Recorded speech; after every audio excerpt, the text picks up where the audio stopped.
presenting history's best on PBS.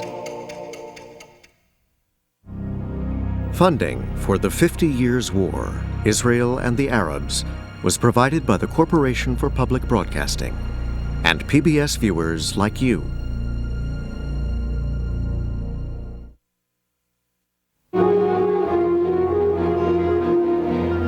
Victory in the war has not brought the hoped-for solution to all the problems in this part of the Middle East. Egypt, for example, declares that she will not reopen the Suez Canal until Israel gives up Arab territory she has conquered, which the Israelis are not prepared to do. Israel's new Prime Minister, Mrs. Golda Meir, visited troops in the Sinai Desert, not far from the Suez Canal, where the shells continue to fly. He wanted a chance to inspect and talk to the men who are living face to face with the realities of the Middle East situation.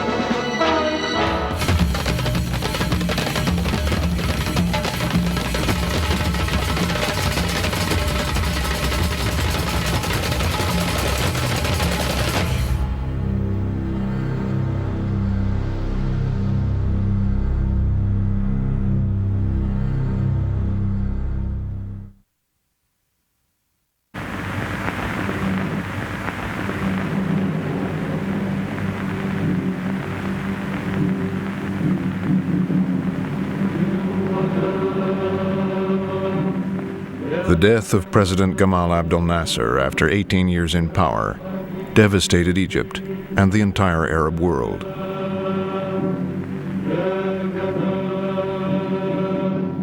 His successor, Vice President Anwar Sadat, was considered little more than a figurehead.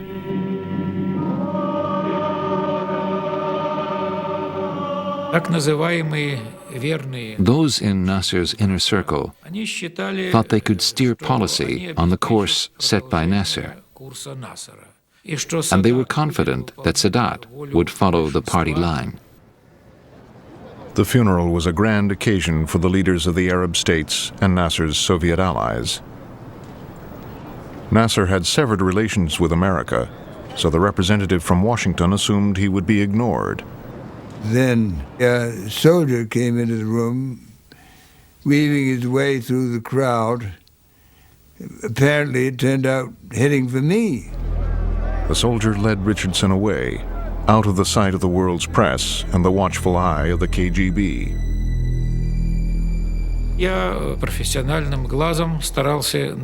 I was trained to spot anything that was going on, but it was difficult in that chaos. We went down the stairs. The lower floor was darkened, and propped up in the hospital bed was the man who had just inherited the presidency of Egypt. President Sadat was resting away from the crowds after apparently suffering from heat stroke. He said that he wanted to take advantage of the opportunity to turn a new page in the relationship between our countries. The next day, Sadat put on a show for the American media. Egypt was a Soviet client state. Sadat considered Israel to be an American one. The United States provide Israel from the loaf of bread to the phantom to the even deficit in the budget itself. So it is the vein of life. Vein of life for Israel goes from the United States. Sadat didn't want to negotiate with Israel himself. He wanted the Americans to intervene, to deliver to Egypt the territories lost in 1967. In the 3 years since the war, Israel had established a formidable defense line along the Suez Canal, 70 miles from Cairo. What are you doing? I'm getting ready to blast you Israelis. Why? Because you Israelis occupy our land. The Suez Canal had been closed since 1967. Sadat now told the Americans that if Israel moved back a few miles from the canal, he would reopen it, even to ships trading with Israel. Sadat's proposal followed statements made by Moshe Dayan, Israel's defense minister. Dayan said that the Sinai should eventually be returned to Egypt.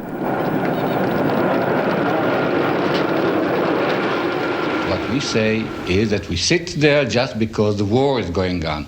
But once you agree to make peace agreement, we don't think that we should sit on your Suez Canal. Golda Meir didn't want to negotiate through the Americans. She wanted direct talks with Sadat. I'm prepared to go to Cairo, I'm prepared to go to Damascus, I'm prepared to go to Amman, I'm prepared to go to Beirut. Anywhere. You would go to these places? Yes. Happily. To negotiate peace, of course. In Washington, President Nixon looked for the right person to urge Sadat's proposal on Golda Meir. He chose Joe Sisko. I can recall the words to this day. He said, "Joe, press Golda. Press her hard, but don't cause a major Donnybrook between Israel and the United States."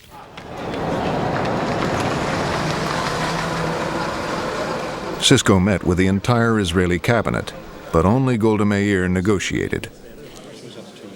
Golda Meir took it upon herself to do all of the talking.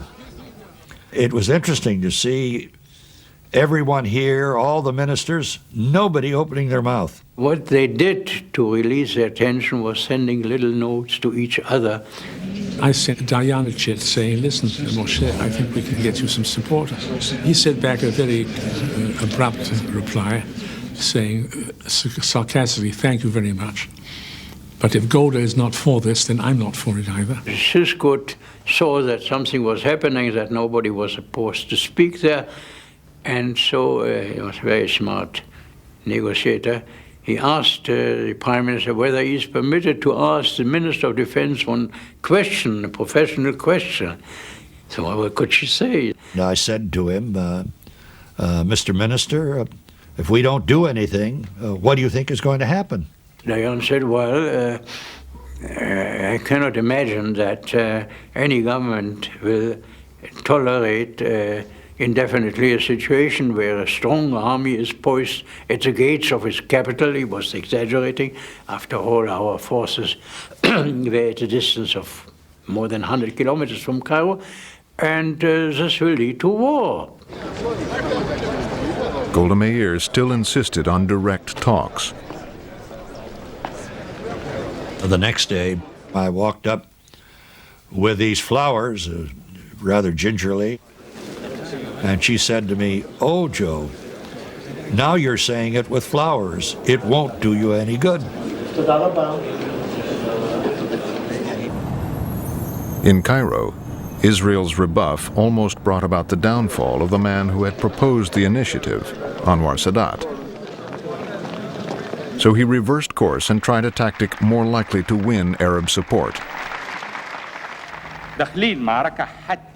War is now inevitable. Whatever the price, whatever the sacrifice, we will not back down. We will not give up 1 centimeter of Arab land. I thought of Sadat as a character out of Aida. I didn't take him seriously. He kept making grandiloquent pronouncements. He never acted on them. So I, frankly, thought he was bluffing. Kissinger was too preoccupied with the Vietnam War to give the Middle East much attention. Even when Sadat made another offer. He wanted Israel to return to the 67 borders, in return for which Egypt would be willing to make peace, which was a big step because no Arab state had as yet ever flatly said that they would make peace. We were in no position to handle that. Sadat told me that Kissinger had said, "If all you have is a problem, I cannot deal with it. But if it becomes a crisis, then I can intervene."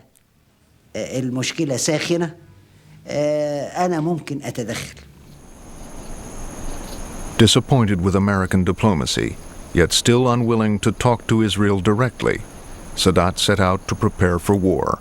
في منزل الرئيس السادات في الجيزة وقال The High Command met at Sadat's house in Giza. Sadat told us, "There is no hope of a peaceful solution, and I will not surrender to Israel. So our only option is war." He said, "Get me back just 10 centimeters of the Sinai, and I will negotiate a miracle." Sadat then proposed a secret alliance with President Assad of Syria. They agreed to plan a joint attack on Israel.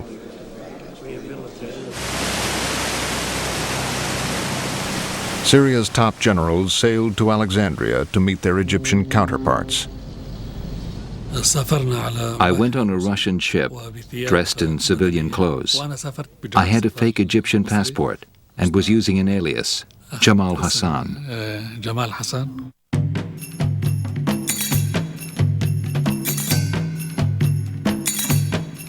Once they arrived, they kept up the subterfuge.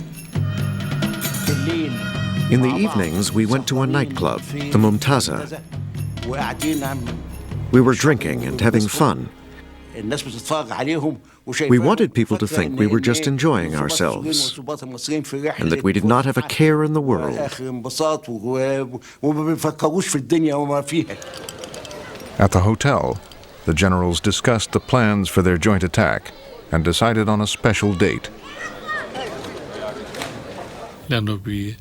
The 6th of October was Yom Kippur, the Day of Atonement. For the Jews, it is a holy day, a day of rest. The Syrians hoped at least to recapture the Golan Heights, taken from them in 1967. To keep Israel's troops tied down, they needed Egyptian forces to advance across the Sinai. But the Egyptians had their own plan. They intended to limit their advance to territory protected by their anti-aircraft missiles in Egypt. Our missiles could protect us for up to 12 kilometers. That would compensate for the inferiority of our Air Force. Egypt's chief of staff urged Sadat to stick to their own plan. He said, "Okay, we'll draw up a plan to show to the Syrians. This second plan had us advancing to the Sinai passes, but it was done just for the Syrians." So it was agreed that the Egyptians would advance to the passes. They would pause to reorganize and then go forward again. Meanwhile, we would occupy the Golan Heights.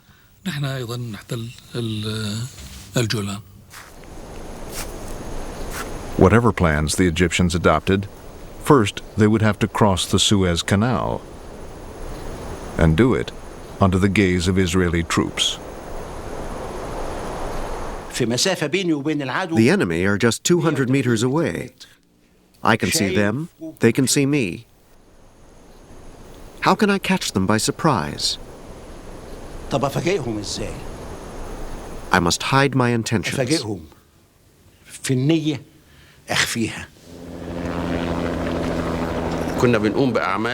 We carried out many military exercises. The aim was to deceive Israeli intelligence. We wanted them to think we were expecting an attack from Israel. Now, the presidents of Egypt and Syria also set out to deceive their fellow Arab, Jordan's King Hussein. They claimed Israel was about to attack them. Sadat and Assad were worried about an attack on Syria that could have one of its hooks come through northern Jordan. In the final analysis, I assured them that as far as we were concerned, no one is going to use our country to attack anyone. King Hussein smelled a rat. The last time Egypt and Syria had maneuvered him into a war with Israel, he had ended up losing a large slice of his kingdom. So he flew off alone, telling no one he was going to meet Golda Meir. I was very concerned and worried that a state of no peace and no war was going to end us up in serious difficulty. King Hussein talked about only one thing. He warned us to expect an attack from Syria and Egypt. The Prime Minister received the king alone, but the head of Israeli military intelligence was listening, as Hussein warned of the Syrian-Egyptian preparations for war. She was not convinced this information was reliable. You see, King Hussein himself was not 100% sure. Instead of mobilizing the Israeli reserves, Golda Meir kept in place the usual 450 troops along the canal.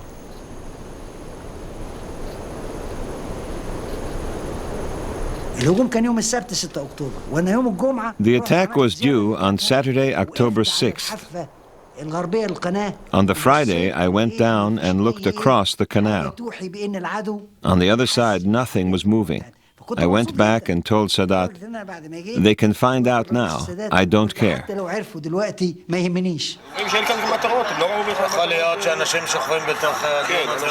It was not till dawn the next day, as most Jews were preparing to go to synagogue for Yom Kippur, that Israeli intelligence finally became convinced that Egypt and Syria would attack within hours.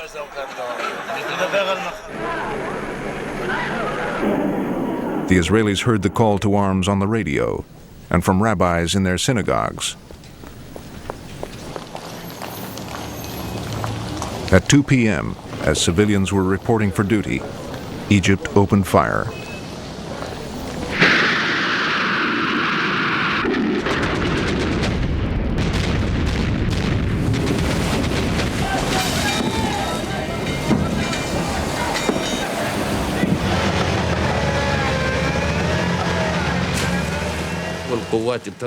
Our troops crossed the canal. They were shouting, "God is great, God is great," and they planted the Egyptian flag on the Sinai itself.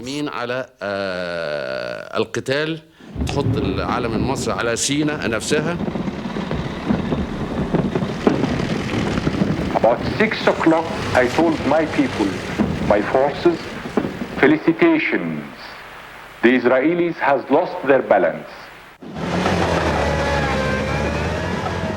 Sadat's armies drove the Israelis from the Suez Canal. Israel's Air Force tried to retaliate, but failed to break through Egypt's missile cover.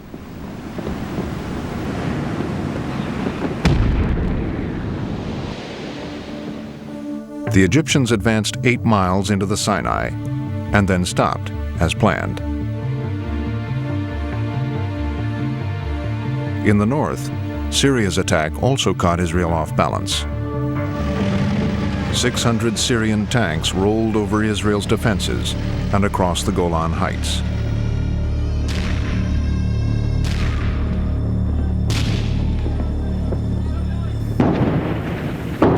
We weren't ready today. We came from the home. In the middle of Yom Kippur. So who was here? That was regular soldiers? Yes, only the regular. So they must have had a hard time? Oh yeah, very hard. Did you have many casualties? Well, with such things we don't know. It's not allowed to talk about them.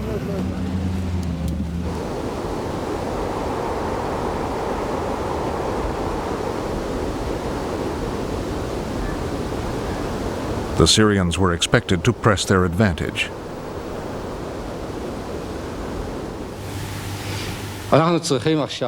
We must keep on fighting with all our courage, faith, and trust, as a nation that knows we're fighting for our lives. And we are fighting for our lives. Israel's defeat appeared imminent, but on the 4th day, the Syrians ran into a large Israeli force. Israel had been able to divert troops to the Syrian front because the Egyptian army had halted. Syria's President Assad demanded to know why the Egyptians were not advancing through the Sinai as agreed. The president kept phoning Sadat and insisting, "This is not what we agreed." Sadat never gave him a straight answer. Syria appealed over Sadat's head to the Soviet Union, still Egypt's patron. The Soviet Prime Minister came to Cairo to sort things out. Prime Minister Kosygin kept asking Sadat why his forces had stopped without taking the Sinai.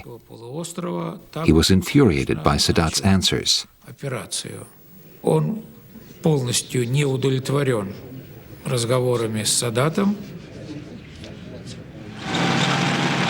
President Sadat yielded to Soviet pressure and gave the order to advance, much to the dismay of his chief of staff.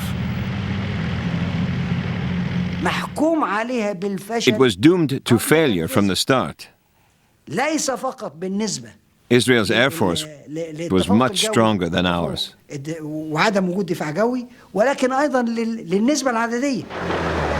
Now the war began to swing Israel's way.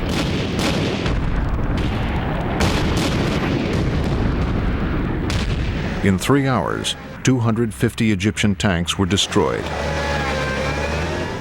But Egypt still had 2 armies in the Sinai. The Israelis planned a daring coup. They set out to cut through the gap in the Egyptian lines, create a bridgehead over the canal, and sweep around to isolate the Egyptian Third Army. The architect of the plan was General Ariel Sharon. We slipped through the Egyptian lines without major problems.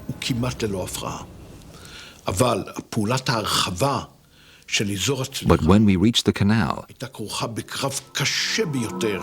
there was a ferocious battle.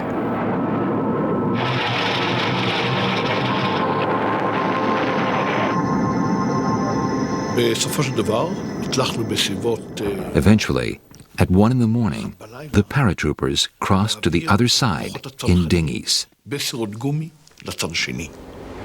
next day, Israeli forces raced across the canal to secure their bridgehead. I was at the canal.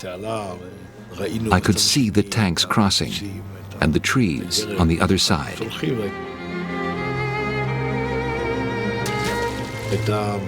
It was a great feeling. Israel's troops were now only hours from Cairo. President Sadat begged the Soviets to arrange a ceasefire. The Israelis crossed the canal, and about 24 hours later, we got a message from Brezhnev inviting me to come to Moscow. We thought Kissinger's visit to Moscow would be useful. He could help us stop the conflict. We thought it would give the Israelis more time if I went to Moscow, because nothing could happen until I got there. While I was in the air, Nixon sent a message directly to Brezhnev saying that I was fully authorized to conclude, but I frankly wanted to stall. The Soviets were in such a hurry to end the fighting that General Secretary Brezhnev led the talks with Kissinger himself. He insisted that the advance be stopped. In return, Kissinger wanted the Arabs to recognize Israel's right to exist. What we said was that there should be direct negotiations at some point between the Arabs and Israel. I told Brezhnev I would carefully communicate everything he said to Washington, but that there had to be some time interval so that I could get the president's views. And he said, no, here's a message. And he gave me power of attorney, that in effect power of attorney that the president had given me, which did not thrill me. The Secretary of State realized he could stall no longer. While still in Moscow, he agreed to terms for a ceasefire. But it was another 5 days before the war ended. During that time, the Israelis encircled the Egyptian Third Army.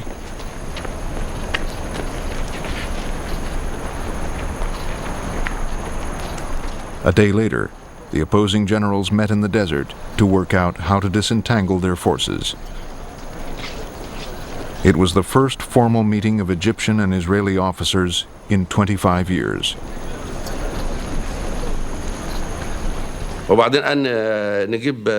He offered me coffee.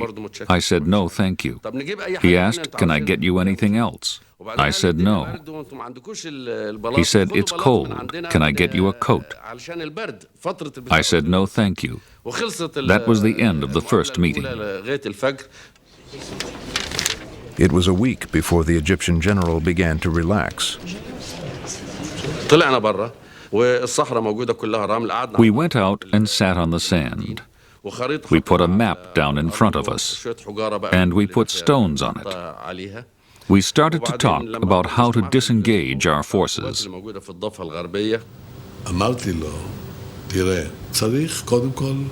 I said, look, we have to end the friction between our forces. The answer is, you go back to the west side of the canal, and we will pull back to the east side.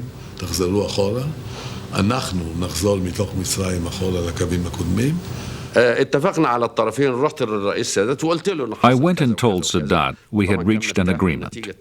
He was pleased with what we had achieved. Allahu Akbar! Allahu Akbar! Allahu Akbar!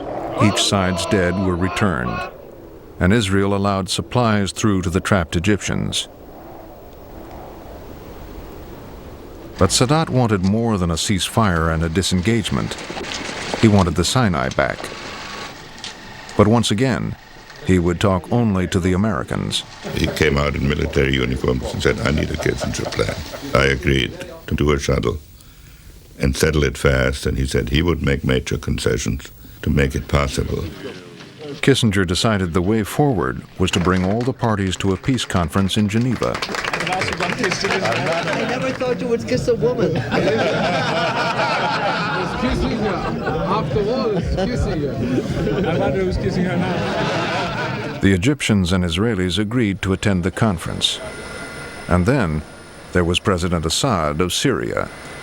I had heard he was impossible, but he greeted me with extraordinary politeness and courtesy. And I said, you know, it's amazing. They all accuse you of being so difficult. Whenever Kissinger wanted to change the date or venue, President Assad agreed. Kissinger told him, you are so accommodating. I got overconfident, and I said, is there anything I should have asked you that I didn't? He said, yes, you didn't ask me whether I'm going to the conference. I said, are you? He said, no. Assad did not want to negotiate with Israel. But Kissinger was able to get the rival armies to disengage.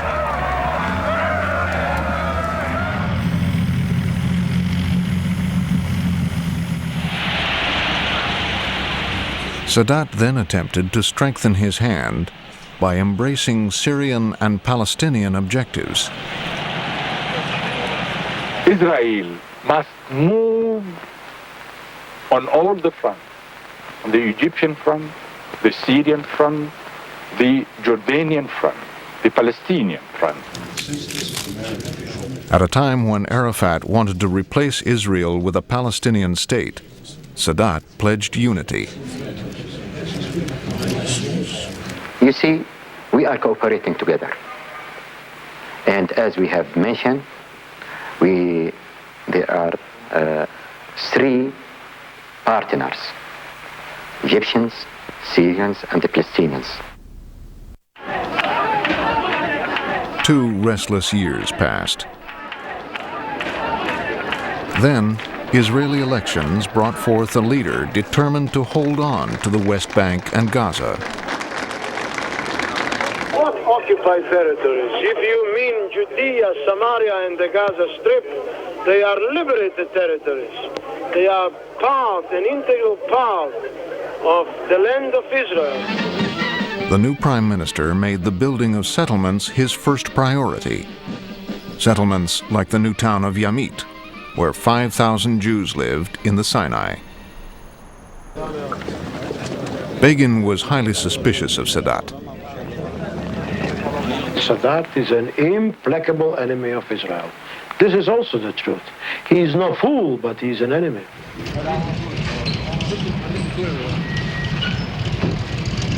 Sadat's response would write his name indelibly into the history books. He announced he would make a keynote speech to the Egyptian parliament. He invited the leader of the PLO to attend. Arafat was happy to be in the parliament, and he was happy that Sadat is paying attention to the Palestinian problem. السادات بعدين ابتعد عن الورق المكتوب وابتدى يتكلم من دماغه. Sadat put his text aside, but he carried on speaking. I told the foreign minister, he is about to throw a political grenade. After 7 years of trying everything else but talking to Israel, Sadat broke the ultimate Arab taboo. I am willing to go anywhere.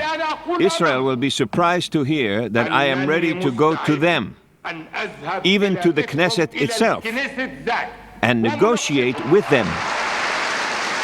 The idea that Sadat would negotiate directly with Israel was so unthinkable, the audience applauded without realizing what he had said.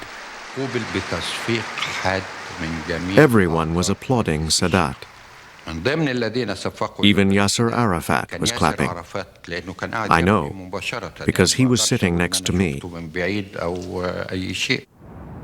In Tel Aviv, no one was sure if Sadat really meant it. Sadat then said if Begin invited him, he would come next week.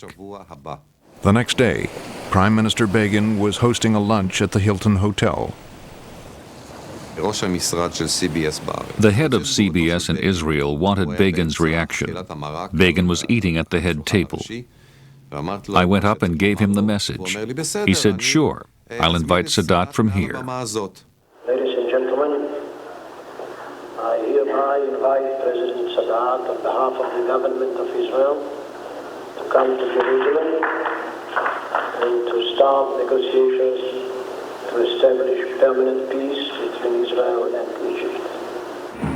Before accepting the invitation, Sadat flew to Syria to persuade President Assad that the trip to Jerusalem would not be a betrayal of the Arab cause. We asked the president to arrest Sadat to stop him going anywhere. But Assad considered Sadat his guest and preferred to hear him out. President Assad was trying to make Sadat change his mind. He told me, it will be proved that you are wrong. I said, very well, Assad. This is a sacred mission for me. And if this is going to be the last mission as a president, I shall be very happy to fulfill it. President Assad was not impressed. They talked for 7 hours. Assad's ministers urged him to act. The Presidential Guard was standing by.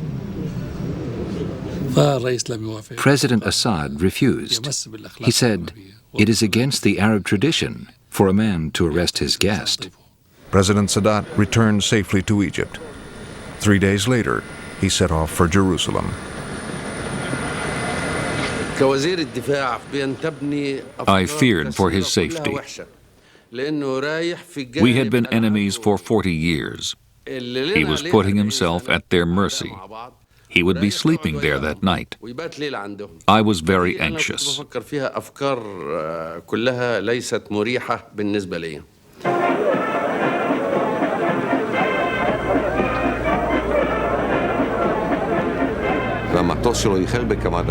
Sadat's plane was late. I overheard a senior security officer talking. He was saying, hold on, maybe instead of Sadat, there is a suicide squad on the plane. And they will jump out and kill the assembled Israeli leaders.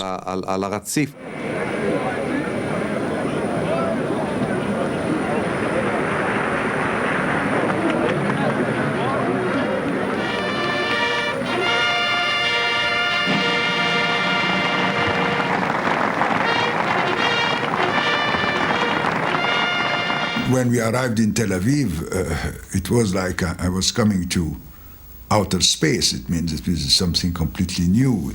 I find myself in a car, sitting near Moshe Dayan, and we have to find how to begin a conversation. And I have read in the book that he was interested in archaeology. So I mentioned that I was interested in archaeology, and we begin to talk archaeology. The Israeli people greeted Sadat's arrival from Egypt as though he were Moses, come again.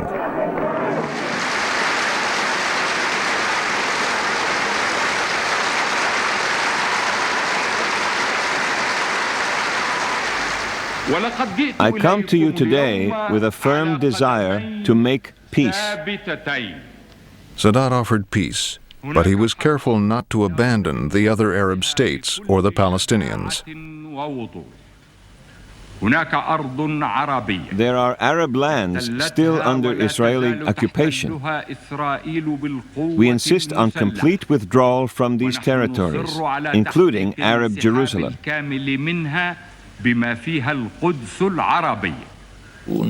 It was quite a speech, quite disturbing. I passed a note to Begin saying we must be on our guard. Ezra Weizmann, the defense minister, who was a great advocate for peace, said when he heard the speech that maybe we should mobilize the reserves.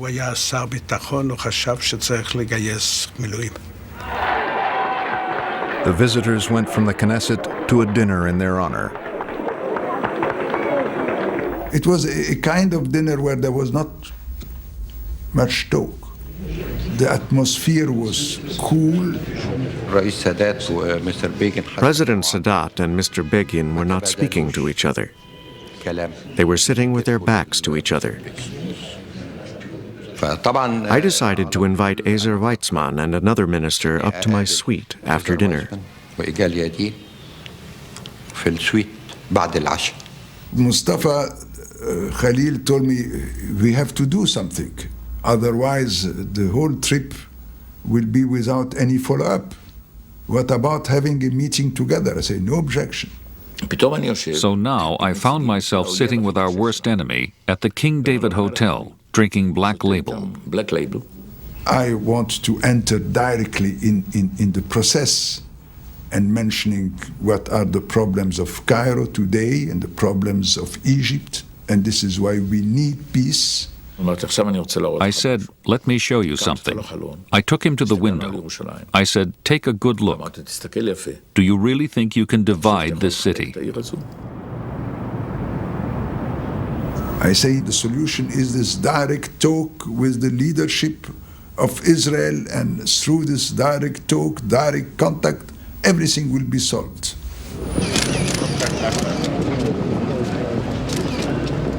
It wasn't that simple. After the trip to Jerusalem, the two sides continued to talk for 7 months.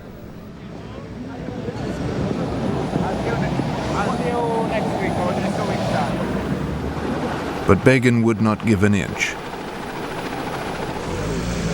Sadat confided in the new President of the United States. Sadat felt that the peace process, instead of having been moved forward, had actually been almost terminated by a fruitless gesture to go to Jerusalem. So he was quite discouraged. I asked President Carter, the Senate, the Congress, to take their share as full partners in the dispute that's between us and Israel. I'm waiting for this moment. I found myself isolated from all my advisors. All of them thought that it was a bad idea. President Carter then set out to resolve 30 years of conflict in a week of talks at the presidential retreat at Camp David. We arrived by helicopters, and we find this kind of small bungalows in the forest. People quite relaxed. People were using bicycles, and it was quite strange for us. Some of the Americans even brought their children. The National Security Advisor challenged Israel's prime minister to a game of chess. and got a preview of his negotiating technique. I was about to make my first move when he dramatically seized my hand in midair and looked me straight in the eye and said, and he's always very serious and formal, "Dr. Brzezinski, do you know when I played my last chess game?" And quite frankly, I was a little dismayed because I couldn't care less. And he says to me, "September 1940, when the NKVD broke into my hiding place in Vilna to arrest me." So I said to myself, oh my God. And in the midst of the game, Mrs. Begin appears. She looks at us and says, "Oh, the two of you are playing chess. You know, Mr. Brzezinski, Menachem just loves to play. He just loves to play. He plays all the time."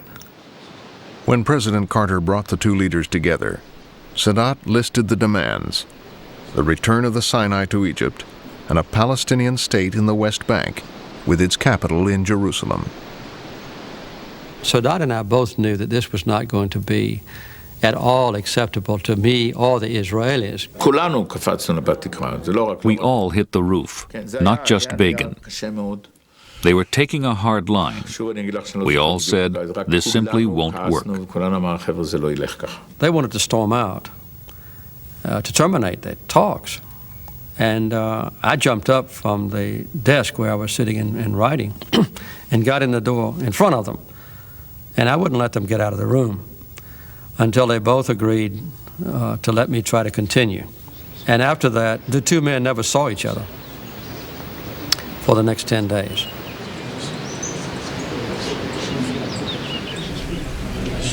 The incompatibilities between the two sides were so intense that some sort of an American document bridging the gap and extracting from each side those relatively few elements on the part of each side that were of a compromise nature seemed to us to be the only way to proceed. So I carried the same text back and forth. Begin and Sadat agreed to go with the same text, with brackets and modifications and marginal notes. Carter focused their attention on a clause that would require Israel to give up Gaza and the West Bank to the Palestinians. Begin simply dug in his heels and says this is totally unacceptable. As far as he was concerned, this was Greater Israel, Eretz Israel, and they hadn't acquired territory by force. It had always been ordained as part of Israel. Begin remained intransigent, so Carter persuaded Sadat to give up his demand for a Palestinian state, to the outrage of his advisors. It was a real shock for us. Our main preoccupation was to avoid a bilateral agreement between Israel and Egypt at the expense of the Palestinians. But that wasn't enough for the Israelis. They say, no. They are refusing to withdraw from the Sinai, that they want to maintain the 3 airports, that they want to maintain the settlements. The Israelis delegated Moshe Dayan to convince Sadat that he would have to compromise on the Sinai, too. Dayan told him, Mr. President, if anybody has told you that Israel can leave the Sinai settlements, they are deluding you. President Sadat was so upset that he asked me for airplanes. He said, I'm leaving. If I cannot even get Sinai back, then what is the use of my continuing this peace process? I asked Sadat if he would go back in his cabin and talk to me. All of his bags were on the front porch. I told Sadat he had betrayed our friendship. He had violated a commitment that he made to me, that he would give me full opportunity to resolve any differences that arose, and that I thought that his peremptory action in leaving without giving me another chance would also seriously and adversely affect the relationships between our two countries. Sadat unpacked his bags. Carter would now have to get the Israeli Prime Minister to yield. I was about to play tennis. I was dressed in whites. Begin was always dressed as if he was about to go to a funeral. And we went for a walk in the Camp David woods. And he says to me very dramatically, I want you to understand that my right eye will fall out. My right hand will fall off before I ever sign a single scrap of paper permitting the dismantling of a single Jewish settlement. Prime Minister Begin had taken a solemn oath before God and the Israeli people that he would not dismantle Israeli settlements. So I had to devise an alternative to that so that he would not do it. Carter urged Begin's advisors to find a way around their prime minister's solemn oath. The only way was to let the Knesset make the decision and not him. Dayan and Weitzman started speaking up to Begin in Hebrew rather than in English as they did in the past. I said we cannot go back empty-handed. We must find a compromise. Begin's colleagues concluded that the only way to persuade him that dismantling the settlements would not damage him politically was to get the settlers' champion on the phone. Prime Minister Begin, God rest his soul, told me there are problems over the Jewish settlements in the Sinai. He wanted to know where I stood.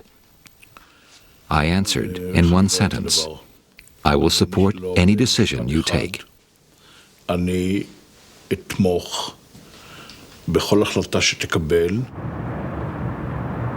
Prime Minister Begin's phone call opened the way for a White House ceremony. The Knesset voted to dismantle the Sinai settlements.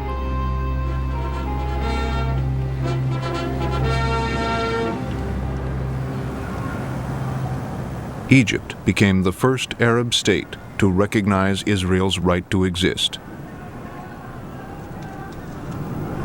Israel gave back the Sinai. Let's have a handshake before we make. Sadat and Begin were awarded the Nobel Peace Prize. I'm so proud of both of you. God bless you. While we have the ceremony and the different speeches and the different signatures, we were listening to the Palestinians, which were outside, and was just shouting to remind us that the Palestinian problem have not been solved. The peace with Israel that Sadat concluded has lasted to this day.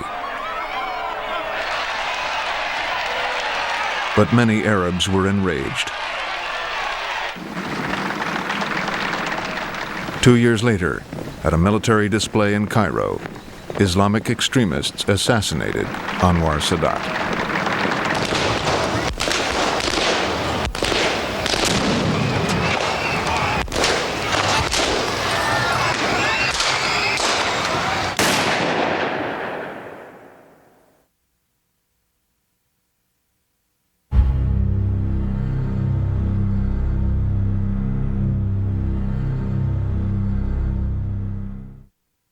The Israelis came 1,500 miles, scored a direct hit on the PLO headquarters based in Tunis, and only just missed the PLO leader, Yasser Arafat. It was a revenge raid by the Israelis following last week's attack on an Israeli yacht in Cyprus. 3 people were killed by a PLO unit from Tunisia. As a matter of principle, it's our view that it is legitimate self-defense to respond appropriately to acts of terrorism.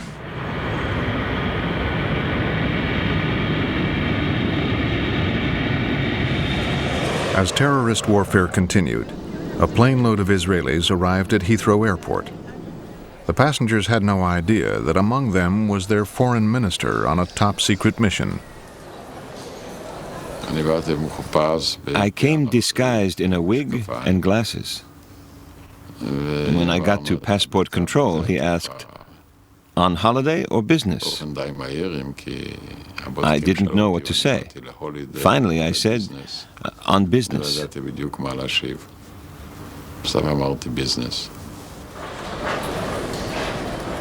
Shimon Peres wanted to extend the peace with Egypt to Jordan and the Palestinians.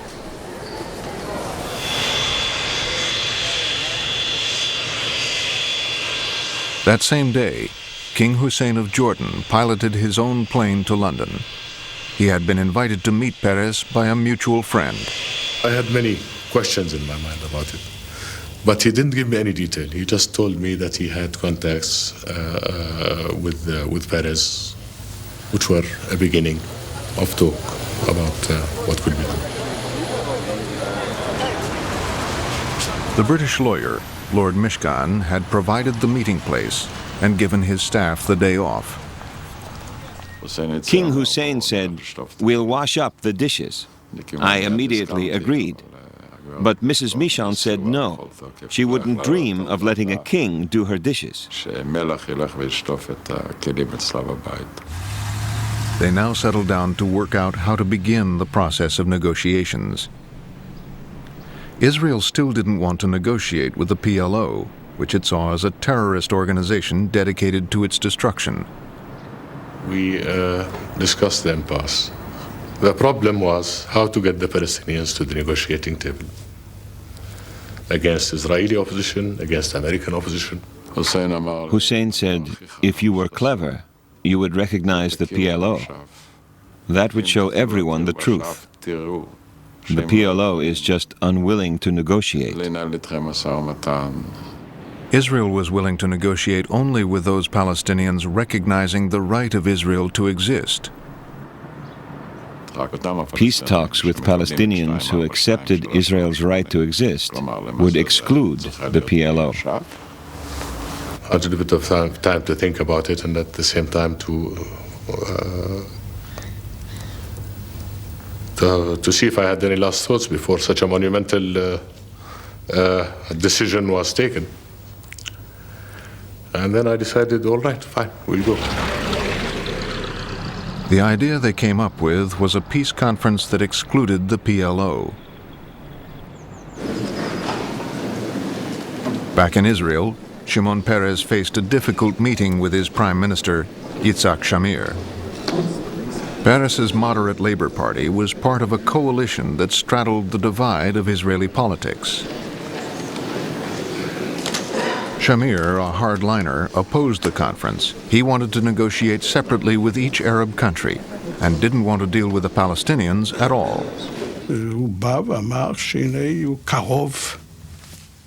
He said he'd agreed with King Hussein to hold an international conference. An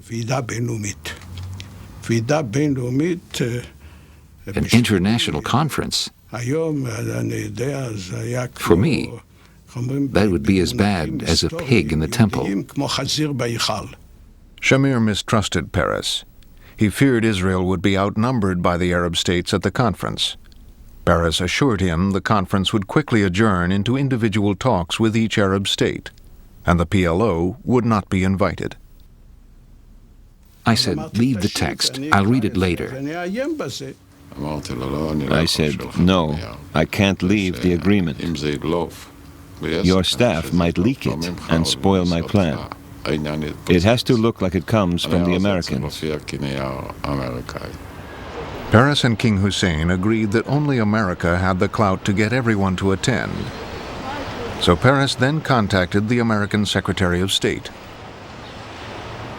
What he proposed now was that I take this on board as my proposal and then present it to the Israeli government.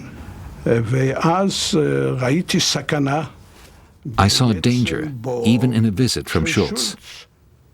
I decided to send an envoy to America. I sent our former ambassador. And I told Schultz very plainly that the subject of the international conference was a subject of divided opinion in Israel, mainly between the Likud and the Labor Party, and that if he were to come to Israel to provide his support for the agreement that Peres had arrived at, he would be entering Israeli domestic politics. And he said, I'm not going to make the trip. Trying to keep the process going, Peres persuaded Shamir to meet with Jordan's King Hussein. The king invited Shamir to his house in London. Hussein explained that he could represent the Palestinians. The king was very critical of the Americans. He said, they made promises they didn't honor. They promised Jordan would get back the land Israel had occupied. But this hasn't happened. I thought to myself, I'm responsible for that. He was very blunt. There was not very much room for putting any of the ideas or hopes or aspirations that I had in mind.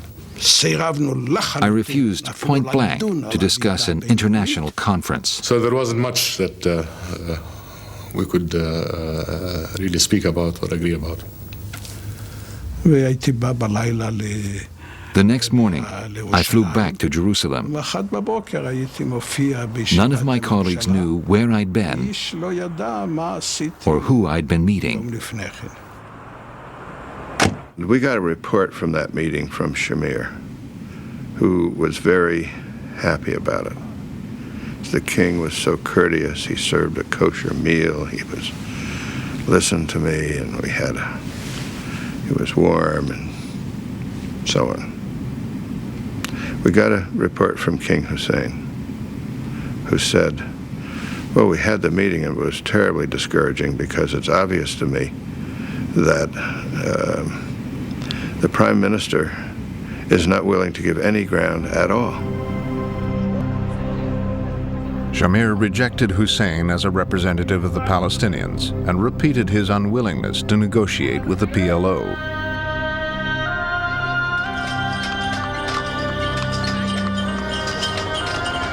Meanwhile, the Palestinians, squeezed into the Gaza Strip for the last 20 years under Israeli rule, grew increasingly frustrated.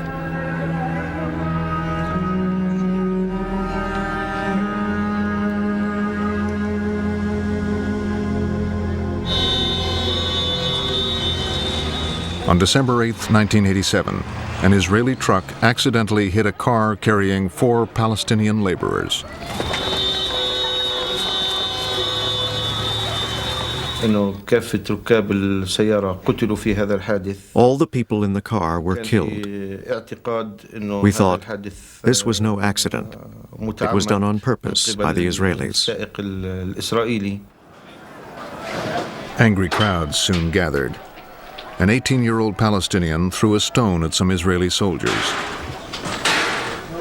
When they fired back, the boy was killed.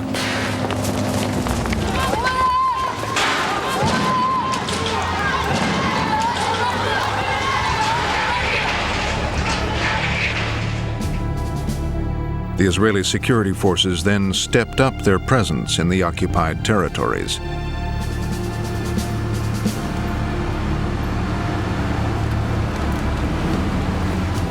A group of young activists seized the opportunity to prepare a leaflet calling for an uprising.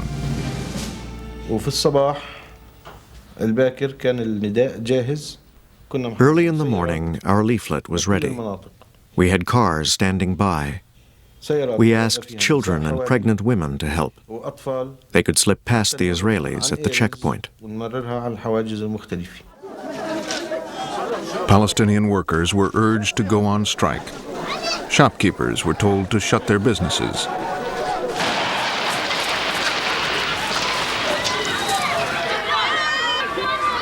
The Intifada had begun.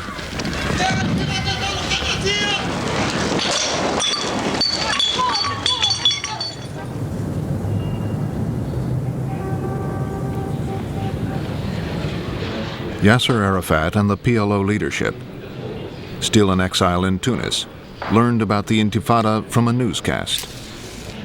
It is the resistance and the revolution of all our children, or our women, or our people, or our men. This is the accumulation of the revolution. In fact, we didn't know who issued the leaflets. We were worried. We wanted to know who was behind all this. From the other end of the Mediterranean, the PLO could provide little day-to-day guidance to the Intifada organizers. The demonstrations, which began in Gaza, now spread to East Jerusalem and the West Bank.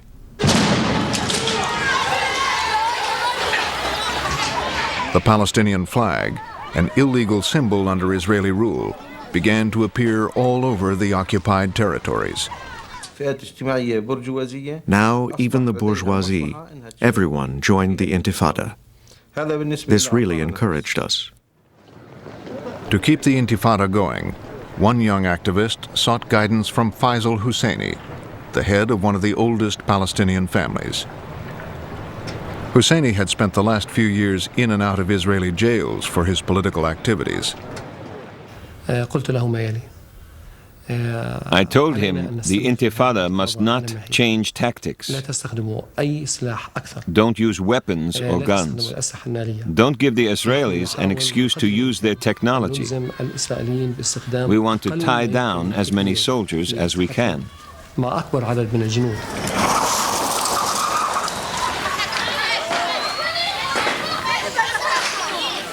The strategy of minimum force caught the Israelis off guard.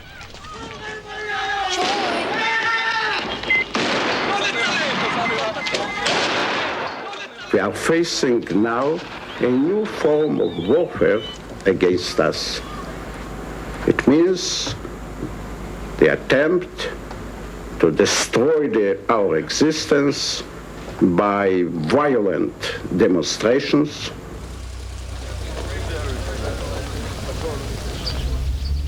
The Israelis tried to break the morale of the protesters with mass arrests.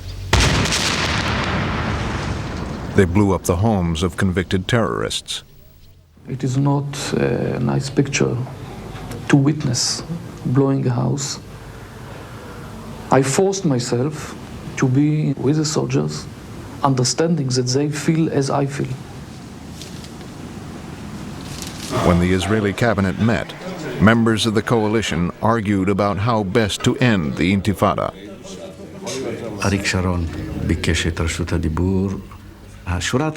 Ariel Sharon spoke up. In essence, he said, Mr. Prime Minister, we must order the army to suppress the Intifada. The army will find a way. Some of the ministers made horrifying suggestions. They suggested, send in the tanks, kill 1,000 and it will collapse. Order will be restored to Israel. We knew if we killed 1,000 it would get worse, and we would be branded war criminals.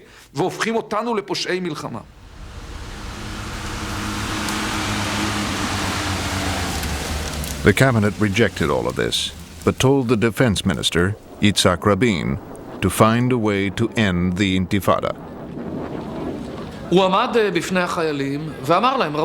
Rabin stood in front of the soldiers and said, "Gentlemen, don't just stand there. Use your hands, use your clubs, beat the demonstrators, restore order."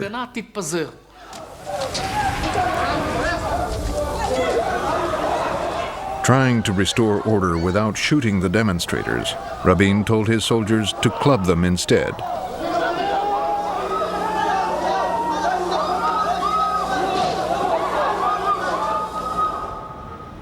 Scenes like this were broadcast around the world. They are facing the punishment of the Israelis by their hands, by their stones, not more. Till now, in all over the occupied territories, in every town and village or refugee camp, in all the demonstrations, no one had used a gun or a hand grenade. Abu Jihad, the PLO's military leader in Tunis, had gained control of the Intifada. He also directed the PLO's terrorist operations. In the middle of the Intifada, Abu Jihad ordered an attack on an Israeli bus carrying people home from work. 3 were killed and 6 wounded. All were in a state of shock. Those women who had been on the bus and had got away had not escaped the emotional trauma.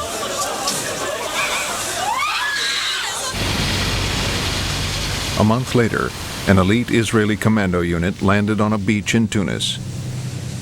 Mossad agents guided the commandos to the home of Abu Jihad. I was woken by the sound of people breaking into the house. Then I heard screams. I was terrified. I heard Abu Jihad moving, running from the desk to the cupboard where he took his pistol.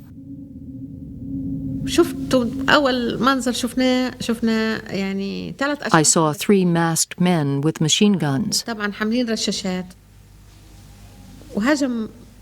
of the men opened fire on Abu Jihad. They shot him in his arm and his heart.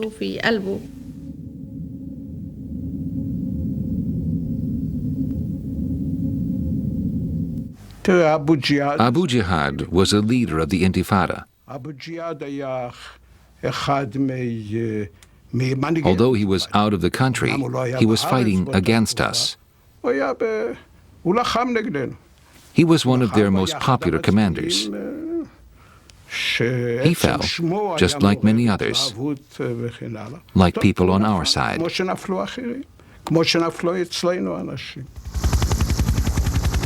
But in the intensity of the conflict, both sides were learning something about each other.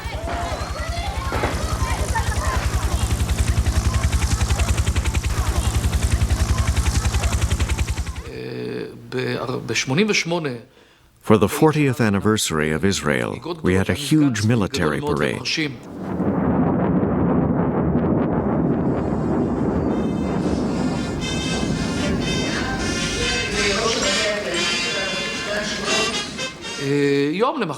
A few days later, I was in the West Bank. I came across a group of young Palestinians. They knew me from TV.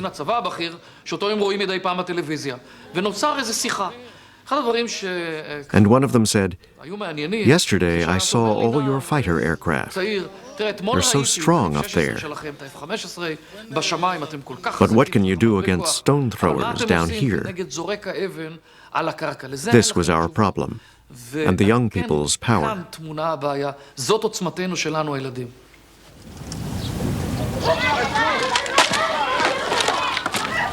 You know that if you beat them and shoot them and do whatever you want to them, they won't stop. We train to fight against the other soldiers, and now we fight against the people. It's difficult. Increasingly, Israelis asked themselves whether they could rule more than 1 million Palestinians in the occupied territories forever.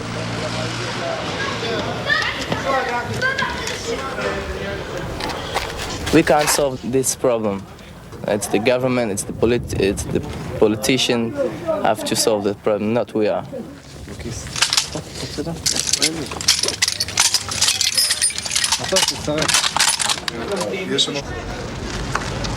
The Intifada vented Palestinian frustration, but it also demonstrated that neither terrorism nor street revolt would solve their political problems.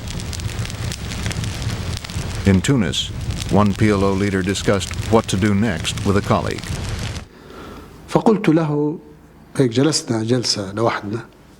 We sat there alone. I said, I want to talk about something I've never mentioned before. Can I raise a taboo subject? He said, be my guest. The PLO had been created to reclaim all of Israel for the Palestinians. Now Abu Mazen suggested that they be realistic, that the only way to get back Gaza and the West Bank was to accept what they rejected 40 years ago, the partition of Palestine. I asked him, should we consider recognizing Israel? He said yes. Yasser Arafat was eventually convinced that the PLO would have to compromise. But the other PLO leaders were harder to persuade. Like Sadat, the PLO preferred to negotiate through the Americans.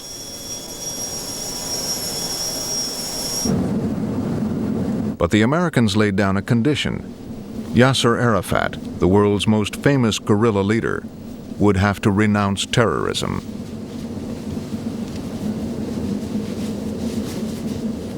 He's got to get up in front of a television camera in some public way and say, for everybody to see him saying it out of his own mouth, these things. The UN General Assembly gathered in Geneva for a special session to hear Arafat. But not all the factions of the PLO were willing to negotiate.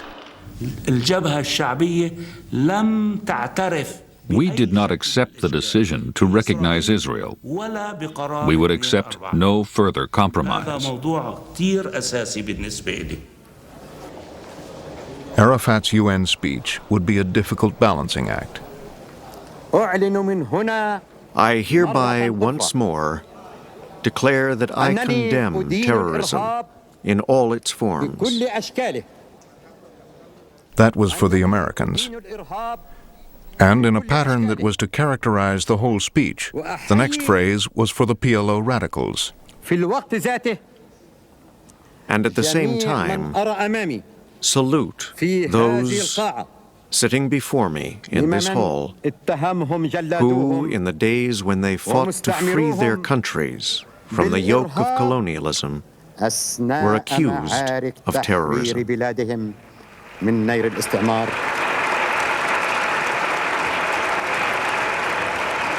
He concluded his speech convinced he had pleased everyone. I reviewed it with President Reagan, who was following this closely. And I said, well, Mr. President, in one part of his statement, he said, unk, unk, unk. And the other part of his statement, he said, kull, kull, kull. But nowhere did he say uncle. So, no, it's not satisfactory. Word soon came that the Americans had rejected the balancing act. Arafat's closest advisors implored him to say exactly what Schultz demanded. I saw that Arafat had a dilemma, whether to say it or not. Should he sit tight, or should he try again? The next morning, Arafat called a press conference. I repeat for the record that we totally and absolutely renounce all forms of terrorism. I view this development as one more step toward the beginning of direct negotiations between the parties, which alone can lead to such a peace. But Israel's prime minister was unimpressed.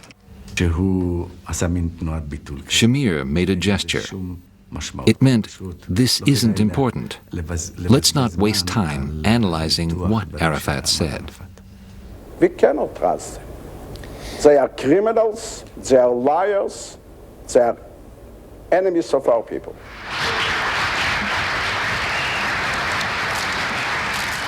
Shamir's view of Arafat was reinforced 18 months later.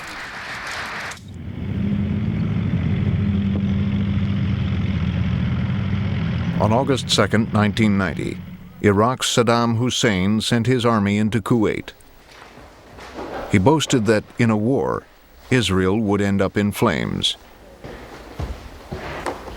Saddam's only support came from Libya, Sudan, and the PLO.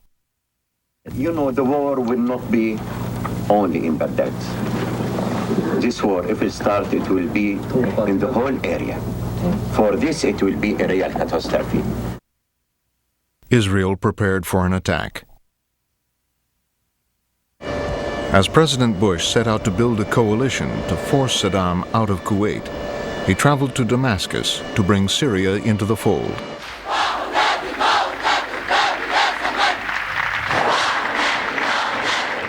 But President Assad, a firm Arab nationalist, was not easy to convince. President Assad made very clear to me that he blamed Israel for everything. I'm not sure he blamed him for Iraq going into Kuwait, but he got almost everything. Everything was all about Israel. I made clear to him that we didn't want to link any Middle East peace process talks to whipping Saddam Hussein. But I made clear to him also that we would be involved in trying to be a catalyst for peace for Arabs and Israelis.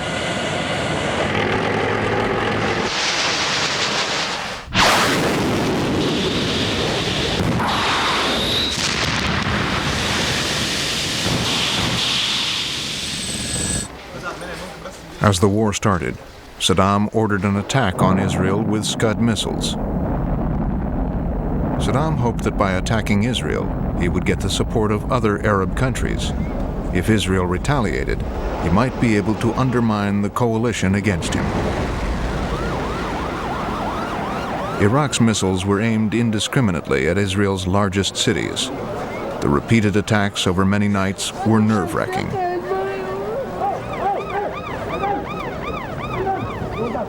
The Israeli press reported that Palestinians celebrated as the missiles flew over the West Bank on the way to Tel Aviv. Chemical traces in one of the missiles even raised the possibility of a deadly chemical attack. We would like to see that threat removed, and we will take the actions that are necessary to remove it. I cannot tell you when, I cannot tell you where. In the end, Israel did not retaliate, but its leaders had learned a hard lesson about their vulnerability. Shamir was also absolutely convinced that, given the opportunity, Israel's Arab enemies would try to destroy it.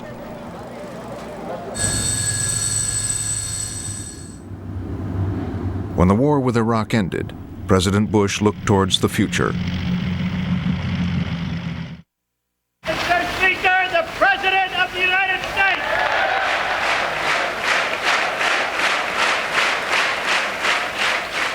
We must do all that we can to close the gap between Israel and the Arab states and between Israelis and Palestinians. There can be no substitute for diplomacy. The time has come to put an end to Arab-Israeli conflict. The idea was the president, at the height of his prestige, sending the Secretary of the State, at the height of his prestige, to the Middle East, and what we basically hoped was that no one would have the nerve to say no to the United States at that moment. Bush instructed Secretary of State James Baker to persuade the Arabs and Israelis to attend a new peace conference.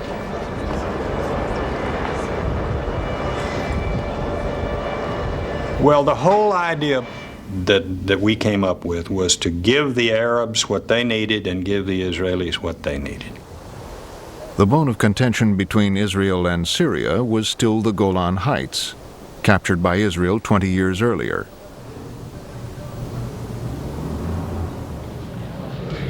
In Damascus, Baker suggested to President Assad that if he came to the conference, Israel might negotiate a withdrawal from the Golan Heights. We are not negotiating whether the Golan would come back or not, whether part of it would stay under the Israeli control or not. The whole of the Syrian Golan should come back to Syria. Having gotten nowhere with the Syrians, Baker then tried to tempt Yitzhak Shamir to the peace conference. I remember saying it's going to be one big meeting that is going to lead then to bilateral negotiations, so that the Israeli government could say, well, this is really not an international conference. I wouldn't even consider it. It meant negotiating with PLO terrorists. Baker promised Shamir he would not invite the PLO to the conference. Baker then went to meet Palestinian leaders from the West Bank and Gaza. We in the PLO leadership opposed them meeting Baker. For us, this meeting was pointless.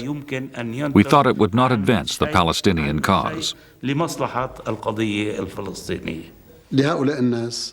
Some comrades argued that the Americans wanted to create an alternative leadership to replace the PLO.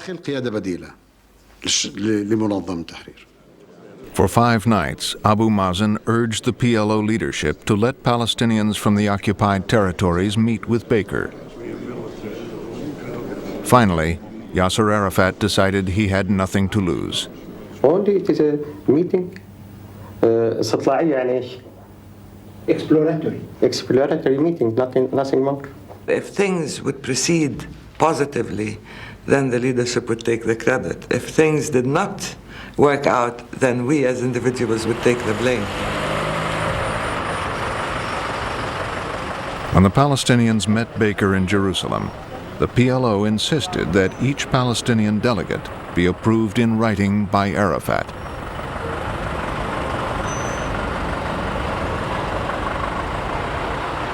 I said to him, Mr. Secretary, this meeting could not have taken place without the authorization of President Arafat personally. And I took the letter out of my pocket, showed it to him. I reminded them that the PLO, their organization and their chairman had made a serious mistake in backing Saddam Hussein in the Gulf War.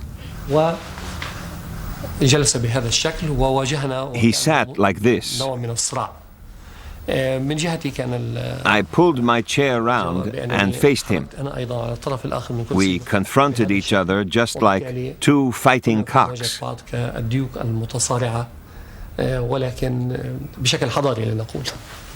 He was so angry and said, even if you're angry, what can you do? We don't have assets in bank to be frozen by you. We don't have airlines to be grounded by you. We don't have anything in the world that you can threaten us with. So court us, and we're willing to play positively, but as a major player. The Palestinians refused to repudiate the PLO, and Baker knew this would be unacceptable to Shamir. After 12 weeks of shuttle diplomacy, Baker was stuck. The only leverage a Secretary of State has in this kind of situation is the ability to blame one party or the other for the collapse of the peace process. Baker came and told President Assad, it is your position, it is very important. I mean, if you accept, if you feel that this is good for you, and you accept the American initiative, then the whole world will stand by Syria and will put the blame on Israel. Assad decided to go along. I'm pleased to report that Syria has agreed to the proposals that we have made, including coming to a peace conference. Full of confidence, Baker returned to Israel. There was no way that an Israeli prime minister could appear to be less interested in peace than a Syrian president, especially when the Syrian president accepted coming to this conference on terms that were essentially defined by Israel. But Shamir put more obstacles in Baker's path.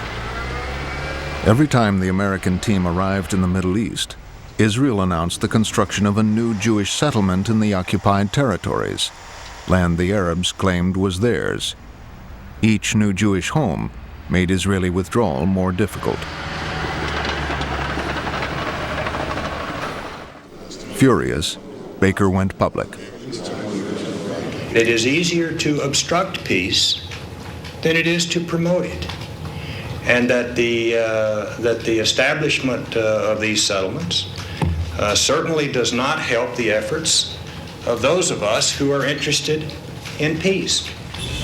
The Palestinian reaction was predictable. I remember Faisal Husseini, at almost every meeting, he would pull out this map.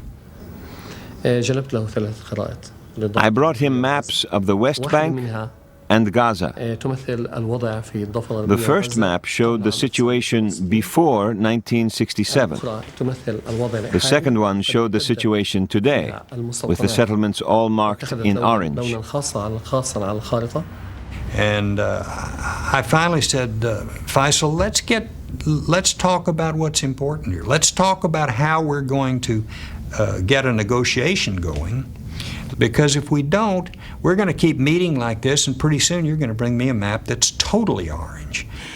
He actually told us you have no other alternative. He said, name any way in which you can stop settlements, other than through the peace process. The local Palestinians were afraid to talk to the Israelis without permission from the PLO in Tunis. A meeting of the Palestine National Council was called.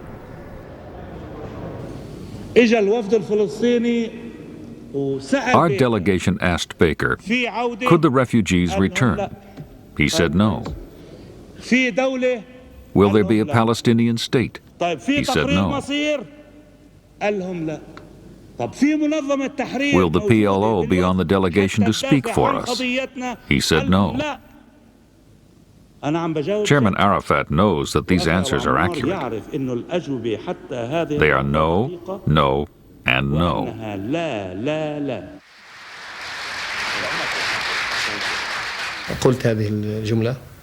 I told the conference, if we don't get on the peace train, it will pass through our station.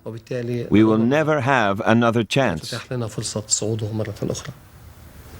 I said we don't want to be passive victims of history. We want to challenge, to intervene, to intrude, to participate and to present our own narrative, to speak for ourselves. And this is a forum. It was a forum Arafat himself had wanted to attend. Reluctantly, he agreed that the team from the occupied territories, not the PLO, would represent the Palestinians. But Shamir had another demand. He asked the Americans to guarantee a loan of $10 billion to help absorb the Soviet immigrants who were now pouring into Israel. I don't want to interfere in the American interior affair, but I would like to inform everybody that not to forget that they are using these billions in building more illegal settlements on our land. This was our way to build up our country. What is the Zionist ideal? It is to gather the Jewish people into this small country. So we must set up more and more homes, large and small communities. What are the settlements? They are just communities. No Arabs lived on that land. It is not on their property. The Americans were unable to stop the Israelis from building settlements. To save the conference, President Bush delayed the loan. American Jewish leaders urged him to reconsider. I was approached by the leaders of some of the biggest Jewish organizations. A Republican was head of AIPAC, which is a very strong American-Israel political action committee, and he told me that I was making a huge mistake politically. President Bush wouldn't give in. For the first time in history, the vision of Israelis sitting with their Arab neighbors to talk peace is a real prospect. Nothing should be done that might interfere with this prospect. And if necessary, I will use my veto power. We saw the president on television. He took a stand against the American Jews. I got really angry. This hurt me, just as it hurt many others.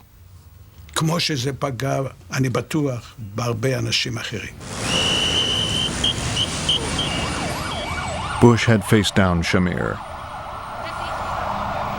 A few weeks later, Israelis, Arabs, Americans, and Russians assembled in Madrid. For the first time, Palestinians were invited to participate. Today we have made a major step forward. There is a recognition of the Palestinian national identity. The Palestinians are speaking out for themselves for the first time in history. The delegates gathered at the royal palace.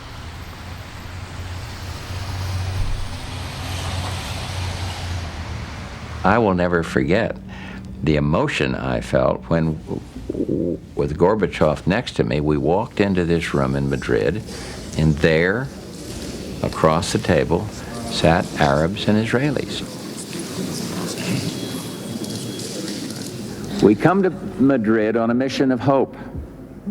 Everyone expected each Middle East delegation to be led by its foreign minister. But Shamir had a better idea.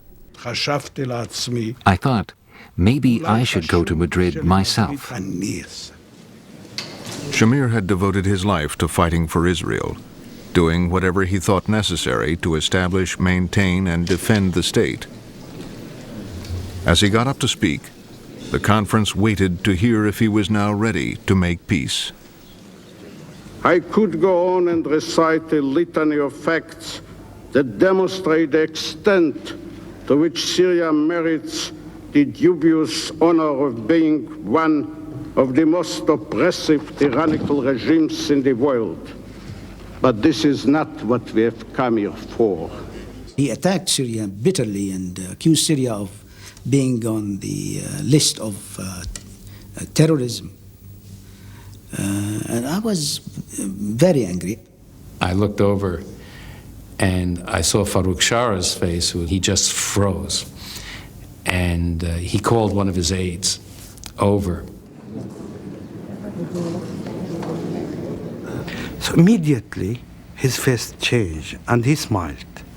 He said, okay, go back. I will write my speech. I told him, Mr. Minister, it's 15 minutes left. Yesterday we spent 7 hours to prepare your speech.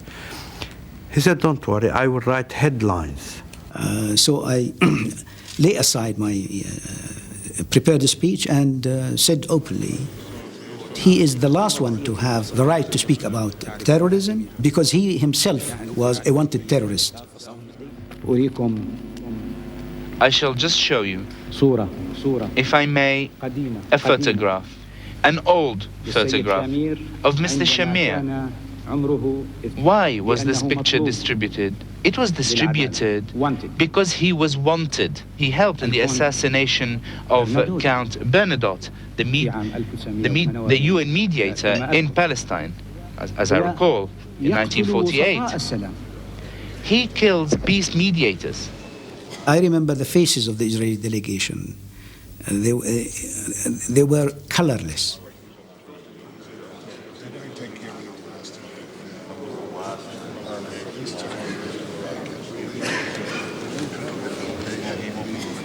One Palestinian delegate then tried to demonstrate that no matter what Shamir thought, he was really negotiating with the PLO. So I said the only thing that symbolizes Palestinians is the black and white kufiya, which President Arafat wears all the time. So I decided to put it in my shoulder.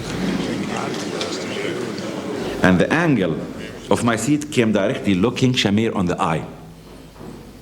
It was engineered by God. It was just perfect. And I looked at him and I said to him, I nodded in my head, I said, he shook his head like this. I smiled. Really, he went this way. So I winked to him. And he said, just do this. And then after the session was over, everyone is surrounding me. So I said, why the sensitivities? We are the key to peace, to your peace process as Palestinians. And you must realize the new facts of life. Amid mutual recriminations, the conference broke into one-to-one talks between Israel and the Arab states. We and the Syrians moved to opposite sides of this big table. We sat frozen, like robots. The Americans and Russians got out as quickly as they could. They were glad to escape. It was difficult, half an hour. For me, for example, this will be the first time I sit face to face with the Israelis. The Syrians wanted us to commit to a withdrawal from the Golan Heights. We didn't want to get into all that. The withdrawal should not be a question for negotiation. The withdrawal is either there would be a withdrawal, full withdrawal, or there would be no peace. The moment we would have said that we were ready to withdraw, this might have ended the whole thing, and the Syrians would have avoided the main question for us. That was the character of peace. the end of terrorism, the terrorist organizations with their headquarters in Damascus, and what about Hezbollah and Lebanon under Syrian occupation? All these topics were raised, and every time we tried to break this dogma of the Syrians. When they finished, the Israelis returned to their hotel, telling the waiting press that all their suggestions to try to build trust had been flatly rejected. There had been no handshakes, no smiles, little personal contact. I don't want to say that they were a complete failure, because the very fact that we were sitting and talking is in itself already an achievement. But the substance was, as I said, futile. The Syrians, too, were unimpressed by their meeting. I would like to express our regret for leaving this city, Madrid, without having tangible results from the bilateral talks that our delegation held yesterday with the Israeli delegation. Israeli talks with the Palestinian and Jordanian delegation were so positive that they could be crowned with public handshakes afterwards. Both sides here, at least, confident of meeting again soon. America had finally brought the warring parties to the conference table. But it would take another breakthrough to convert fighters into peacemakers.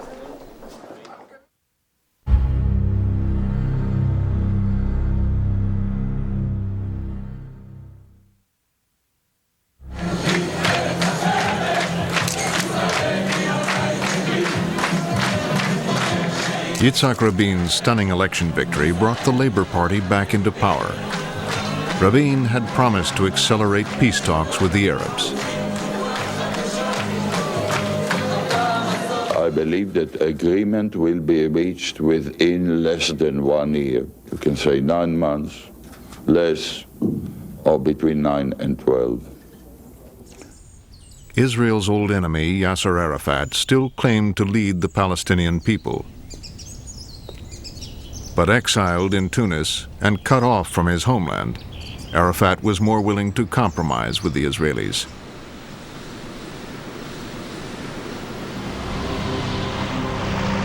In London in December 1992, a PLO representative from Tunis was on assignment.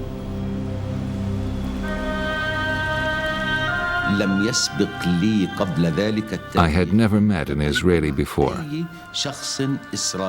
not one. All the way to the meeting, I was looking left and right, and behind me, I was afraid of being seen. The Israeli who initiated the meeting was waiting for him. He was an academic with unofficial connections to Israel's new labor government. It was a moment of truth. Meeting a PLO man was against the law.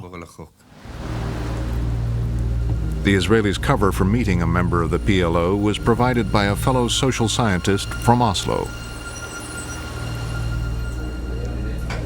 I simply suggested that Hirschfeld and myself had breakfast, and then that when Abu Allah arrived in the lobby, I should simply discreetly slip away from the table and Abu Allah should take my place. We spoke about the conflict, which had no end in sight. It had been raging for the whole century. So how could we end it?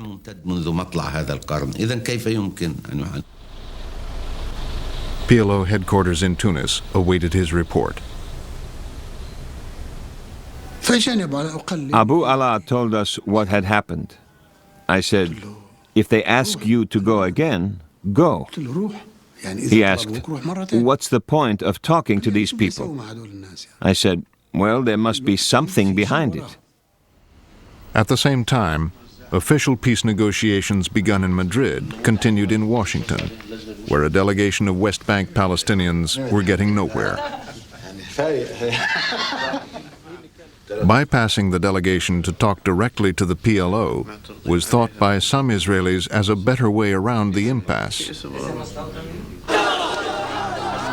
But even the PLO did not speak for all Palestinians.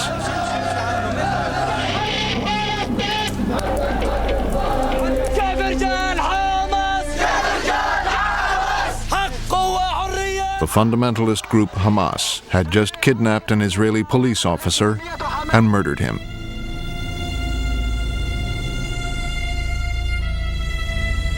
We have to take a measure that will speak not by words, but by deeds. Rabin ordered Israeli security forces to round up and deport 415 Hamas activists. The expulsion from the West Bank created a crisis in Washington. If they do deport the Palestinians this morning, then I don't think the Israeli delegation tomorrow morning will find the Palestinian delegation to negotiate with. The public opinion at home was, boiling. It was so volatile that we knew we couldn't proceed with the discussions, with the negotiations. The Palestinian delegation walked out of the Washington talks. Arafat now had no links to the Israelis. He sent for the Norwegian social scientist who had set up the secret breakfast in London. Arafat told me that the talks in Washington were completely stuck, and that was why he felt there was a need of a back channel, and thought that the research institute in Oslo, which I was heading, should be the sort of front organization for the talks, because both the PLO and Israel needed deniability for having such talks. The fish was hooked, and they were off to Oslo.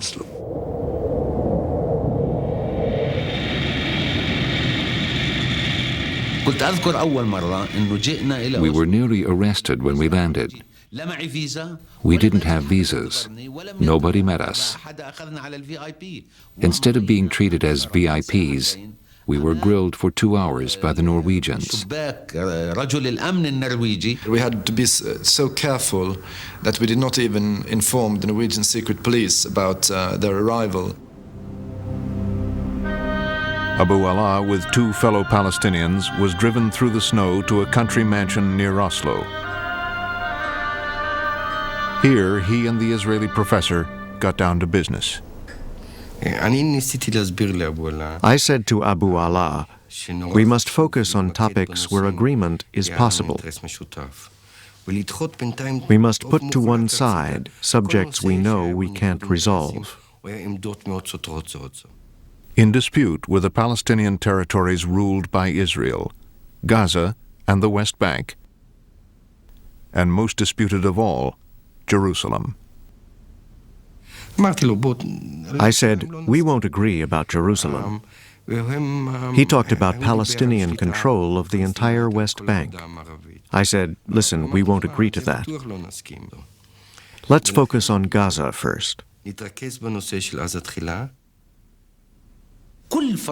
Every Palestinian was suspicious about Gaza first. The Israelis wanted to get rid of Gaza.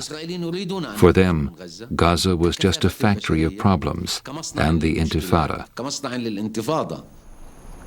Back in Tunis, after the first Oslo meeting, Abu Allah voiced his concern about the idea of Gaza first.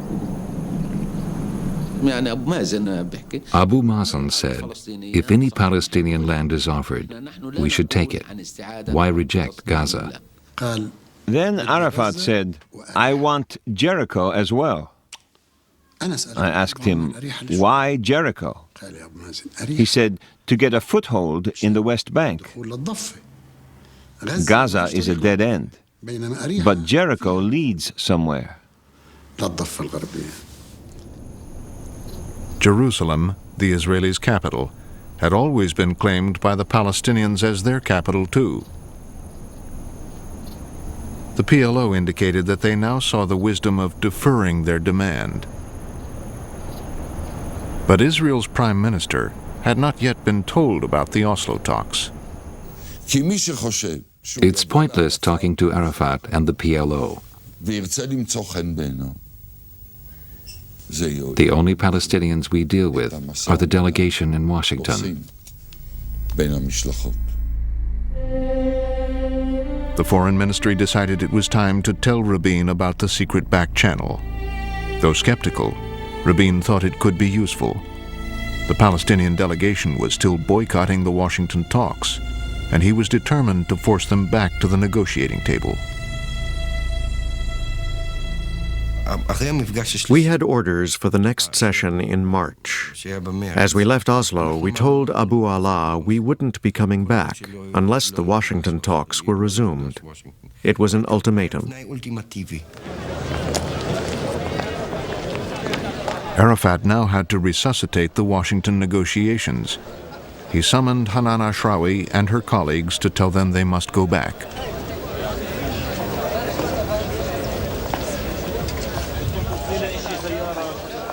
He said, we cannot afford to pay the price of walking out.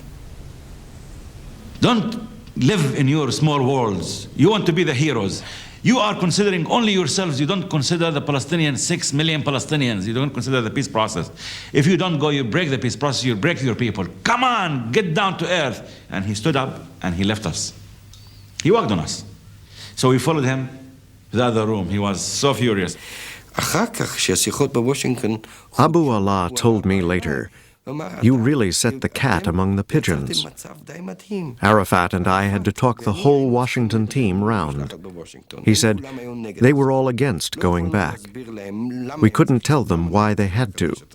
We gave them lots of reasons, all completely fictitious. We came back by clear-cut orders from Yasser Arafat. Go. Soon afterwards, Israel's Oslo team brought home a draft which the two sides called a Declaration of Principles. They came back very excited and said, "We have a draft." It was obviously still rough, but they said, "Look, the PLO are willing to play ball." But with the Washington talks resumed, Rabin had no further use for the Oslo talks and ordered them suspended. The Foreign Ministry, desperate to keep them going, placed the Oslo Declaration before a lawyer Rabin trusted. I thought that the document was lousy and needed to be started from scratch. I said to him, "Look, the real breakthrough in Oslo is that the PLO have agreed to go one step at a time. This means that we retain Israeli control." Yossi Beilin drove with his boss, Foreign Minister Shimon Peres, to see Rabin. I was squeezed between the two of them, and as we were driving, Yossi Beilin whispered into my ear. He said, "Well, I don't want to put you under too much pressure, but you should know that the entire fate of the Oslo negotiations now is on your shoulders." And with this statement ringing in my ear, we entered Rabin's office. At the beginning, the drafts were very, very bad to Israel. He was suspicious that the PLO was using the Oslo track in order to somehow trick Israel into concessions and then using what was said in Oslo against Israel in Washington. I said, "Yitzhak, forget Washington." Maybe the PLO was trying to tell us that they were prepared to be more flexible than the official positions expressed in Washington. I had my doubts, but I said, go ahead, try. Rabin asked the lawyer to join the talks in Oslo, alongside a top government official appointed to show the PLO that Israel now meant business.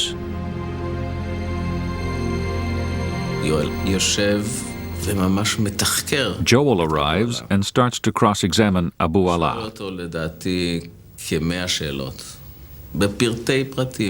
I asked them, there are the settlements. I mean, in the agreement, you wrote that you will have jurisdiction all over the West Bank. This is what is written here. Now, what about the settlements? Do you intend to go into the settlements to send your your tax collectors into the settlement and collect taxes? They said, no, we wouldn't do that. I said, do you intend to use Palestinian teachers to teach the Israeli kids in the settlement schools under Palestinian curricula? They said, no. So I said, so you mean that the settlements will not be under your authority? They said, certainly not. I said, okay, not the settlements. Now, as to Jerusalem, will Israel continue to govern Jerusalem? They said, yes. I said, okay, it was not clear in the document. Joel said, let's say we leave your towns. We will have to move our troops somewhere. He said, is it clear that only we can decide where they go, and only we can define the security zones? All those questions were really about their security. Even when we discussed the transfer of powers, it was always against the background of security, how they would control security. Everything was about security. And Abu Allah says, yes, as long as you don't make the whole West Bank a security zone. And when they came out of that meeting, Abu Allah came up to me and said, they've turned the Declaration of Principles completely upside down. This is absolutely crazy. We cannot continue like this. But then also he smiled at the end of his outburst, and he said, but I learned a hell of a lot from those questions. At the next session, the lawyer handed back to the Palestinians the Declaration of Principles, with all their verbal concessions spelled out in cold print. I told Singer straight out, you seem to have come with a mission. You are here to destroy the peace process. You're full of hostility to Palestinians. You're living in the past. You have a fear complex. You're still living in the ghetto. You can't make the break and see the way forward. His eyes were shining with anger. And I said, listen, everything that I added, I took from your answers to my question. These are your words. Look at your notes. Next, the Norwegian Foreign Minister Johan Holst, accompanied by Terje Larsen, flew to Tunis to visit Arafat. It was now Arafat's turn to raise the stakes. He went into to his side room and got out a map of Gaza, West Bank, and Israel, and started pointing at different borderlines that we were discussing. And then at a certain point in time, he said, and I want kissing points. And I couldn't really, I thought, what does he mean? And I turned to Holst and I saw that he was completely puzzled. So Holst said, then you mean crossing points or checkpoints maybe? No, said Arafat, I mean kissing points, like. And what he really meant was that it should be a kissing point between Gaza and the West Bank. There had to be an interconnection by way of communication. To my surprise, Arafat now came up with a tougher stance. It did not reflect the current compromise. He asked for a road from Gaza to the West Bank. He revived old PLO demands, which reopened issues we had already agreed to in Oslo.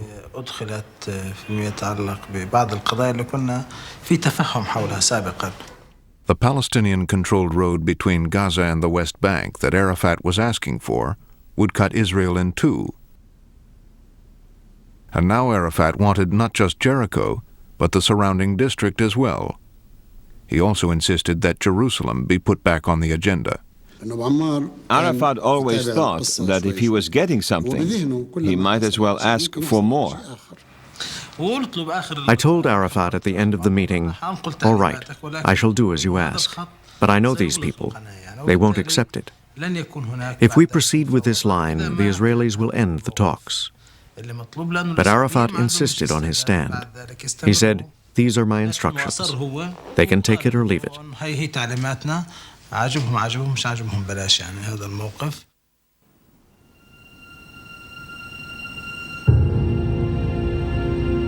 Back in Norway, the Palestinian-Israeli relationship was strained by the new demands. Abu Allah, the chief PLO negotiator, presented the new hard line. The Israelis were stunned. I said, gentlemen, you are pulling it all apart. All that you promised, all we negotiated. You know the ground rules we agreed to. But if we take your proposals back to Jerusalem, we can kiss the peace talks goodbye. And I was about to put my things away.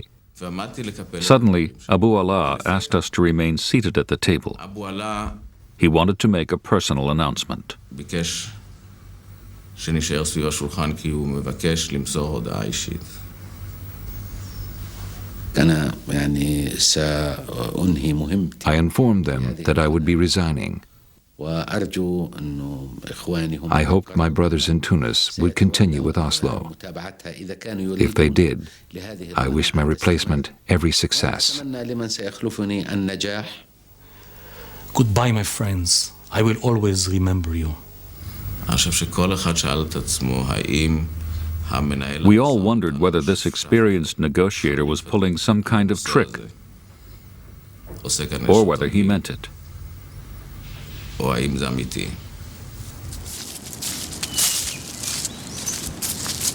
Abu Allah walked out into the surrounding woods. He'd hurt his foot, so I got a stick for him with a silver handle. So he was walking around with an air of superiority towards the Israelis, refusing to talk to them. And then he came over to me and said, "It's all over." This was the moment of crisis, when you either pull the plug or do something drastic. We decided to try something drastic. The Israelis had prepared an alternative idea for just such a moment. I said, listen, the fact that we are talking with the PLO will eventually leak out. I think that we should have another agreement in which the PLO undertakes to do a number of things, and in return, Israel recognizes the PLO as the representative of the Palestinian people.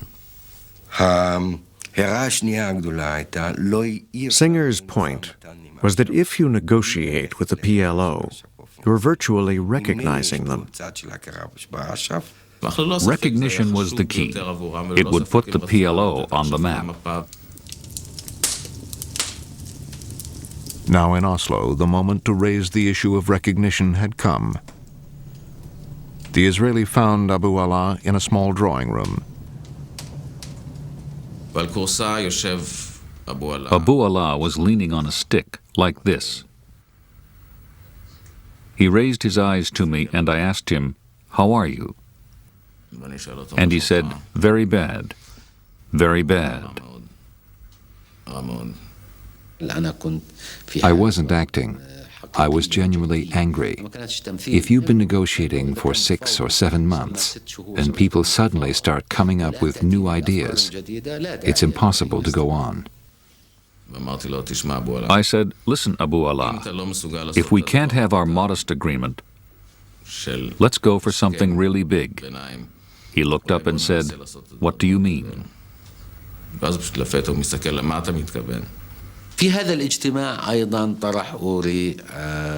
Uri raised the idea of mutual recognition between the PLO and the Israeli government. He dictated some conditions. The main points were that the PLO would recognize Israel's right to exist, renounce terrorism and violence, and change the PLO charter to reflect the new reality. I said, "Listen, if you persuade Mr. Arafat to accept all these conditions, I promise I'll try to persuade our Prime Minister and our Foreign Minister to recognize the PLO."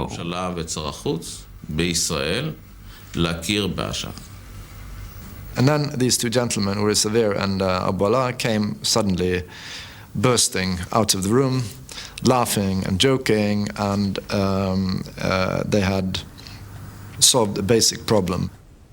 It was the breakthrough they were looking for. It seemed the PLO would now become an official partner in the peace process. Who knows?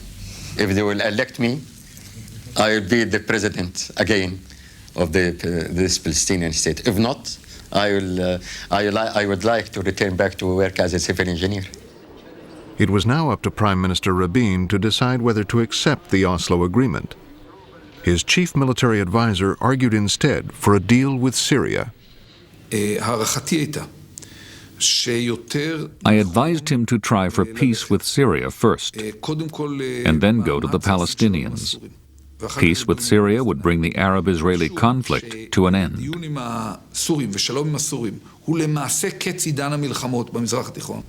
If Syria could be persuaded to sign a peace treaty, its client state Lebanon would follow, and the Palestinians and Jordan would have little choice but to fall in line. It was in the interest of both us and the Syrians, and it would reduce the Palestinians' scope for haggling. An agreement with Syria will make a positive strategic difference to Israel. An agreement with the Palestinians would just be public relations.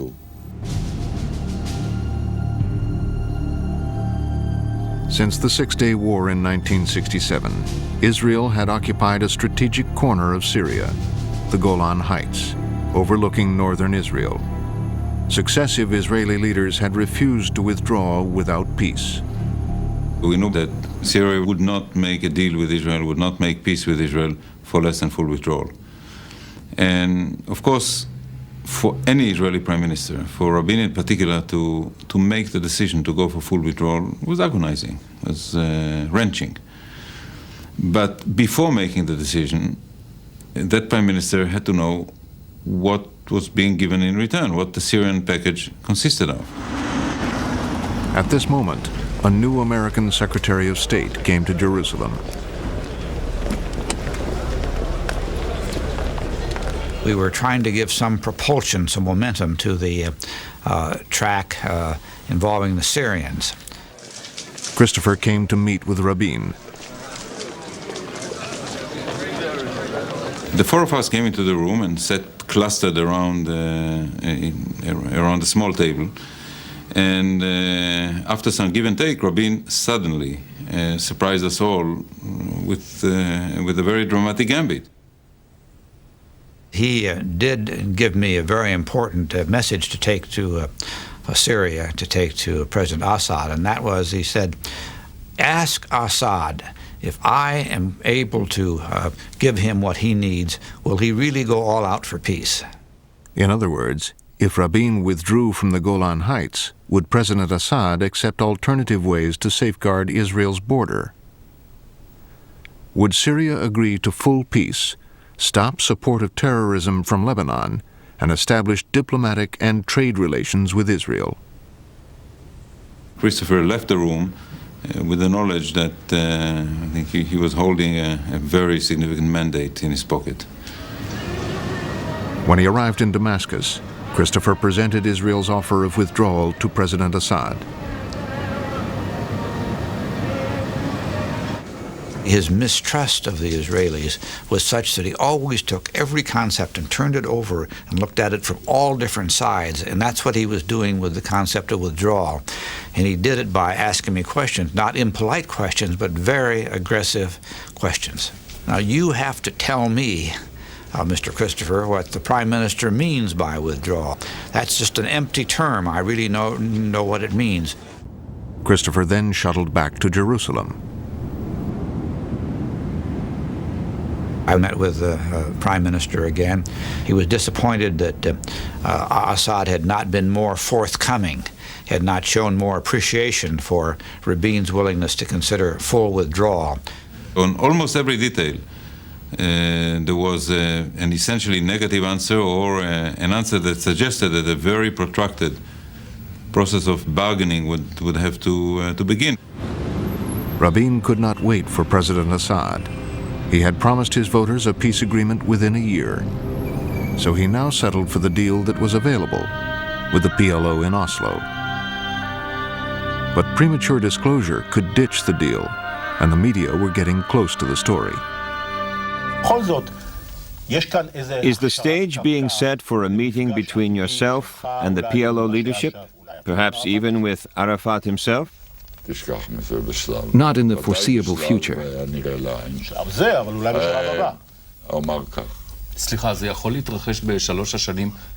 Before the next election, at least? I hope not. Rabin had to act fast. He gave the go-ahead to Foreign Minister Shimon Peres. Shimon Peres told me, Yoel, take all your documents, come with me, we're going to conclude the agreement.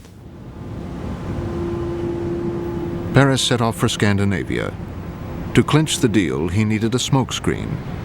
He met Norwegian Foreign Minister Johan Holst secretly in Stockholm and asked him to be his mouthpiece in case anyone was listening in as they telephoned Arafat in Tunis.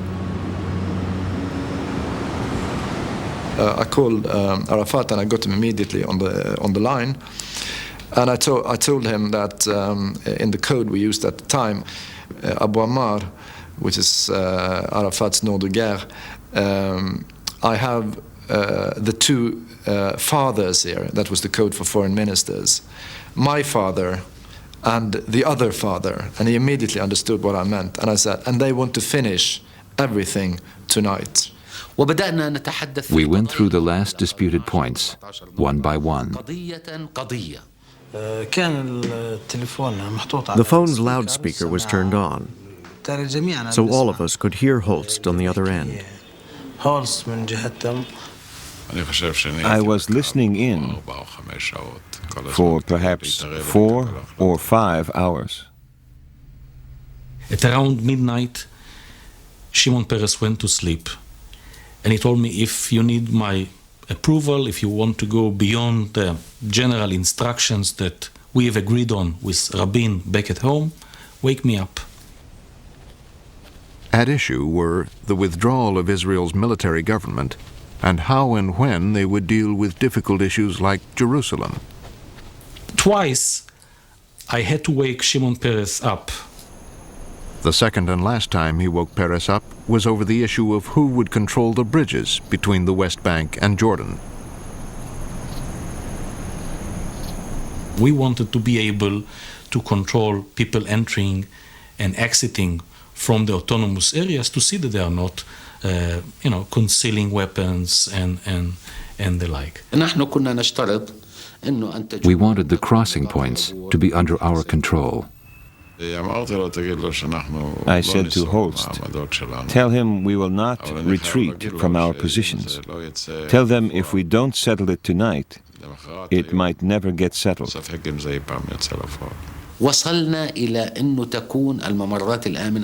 We agreed that the crossing points be jointly controlled. It was 5 o'clock in the morning. After 7 hours on the telephone, they finally had an agreement. I think the phone bill was paid by the Swedish government. We still owe them the money. President Clinton agreed to host a signing ceremony. Then, with everyone gathering in Washington and on their way to the White House, Yasser Arafat noticed something missing from the document: the name PLO. He said, I cannot sign this document.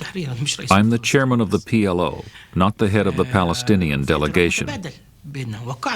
And Israel has recognized the PLO. So what are the Israelis up to? Sort it out.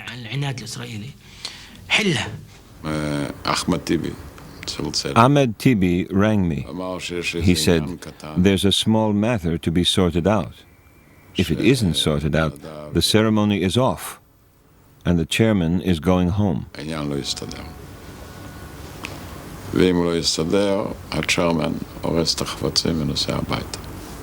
I saw Arafat ordering the plane to be ready to leave Washington if they don't accept the PLO. I said, listen, all the documents are printed and ready. It's just an hour before the signing. Less than half an hour before the signing ceremony, Peres called Arafat's representative to his hotel. He suggested that the phrase, the PLO team, be added to the document. I said, I'll ring Arafat. I said to Arafat, Peres says, how about the PLO team? Arafat said, in all of the text? I said, in all the text.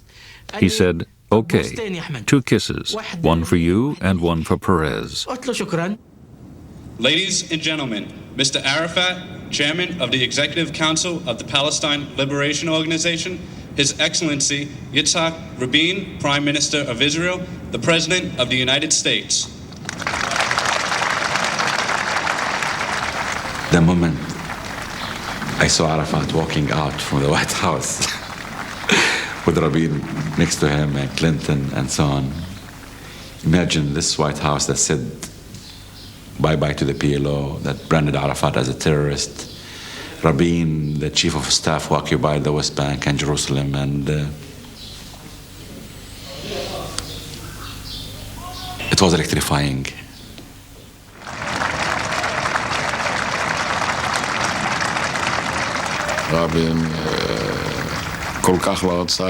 Rabin didn't want to look at Arafat. It was terrible. The whole world is watching his body language, and he keeps moving his head not to look at Arafat. And I did not think that they will shake hands. He hesitated a little bit, but I insisted, and I continued stretching my hand to him. And then the way President Clinton pulled it, it was evident that wasn't planned.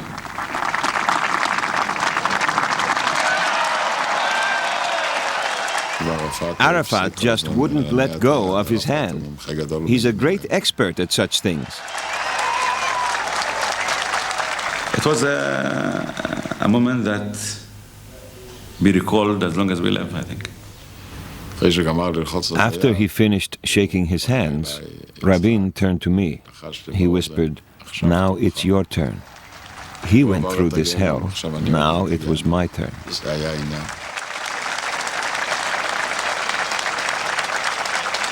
But the agreement did not bring peace. In the occupied territories, a large number of Palestinians vowed to continue the fight. In Israel, too, the opposition was fierce. We think that this endangers Israel, and what I would do as Prime Minister is to do anything responsible within the rule of law to stop and nullify the dangers that emanate from this agreement with the PLO to Israel's security.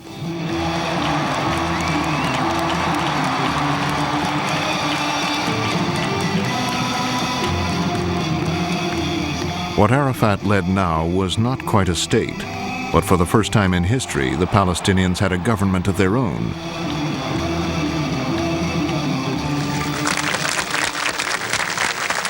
Among the Arab countries, now Jordan would join Egypt in making a deal with the Israelis. King Hussein was at last able to sign the peace treaty he had wanted. What we have accomplished and what we are committed to is the end of the state of war between Jordan and Israel.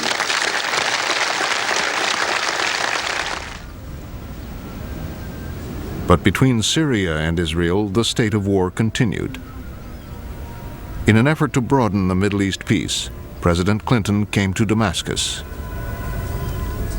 President Clinton told President Assad that, well, Rabin presented to you full withdrawal to the line of 4 June, and we expect from you two now to move the next step. Clinton pressed Assad to send his top military commander to meet his Israeli counterpart and work out the practicalities of ending their state of war. It was a big decision for Syria to send our chief of staff for the first time in history to meet the Israeli chief of staff. It's a very heavy and big decision. Assad held back. First, he wanted his ambassador to Washington to meet the Israeli chief of staff. We wore wigs so that we wouldn't be recognized on the El Al flight. We arrived at the meeting place in Washington.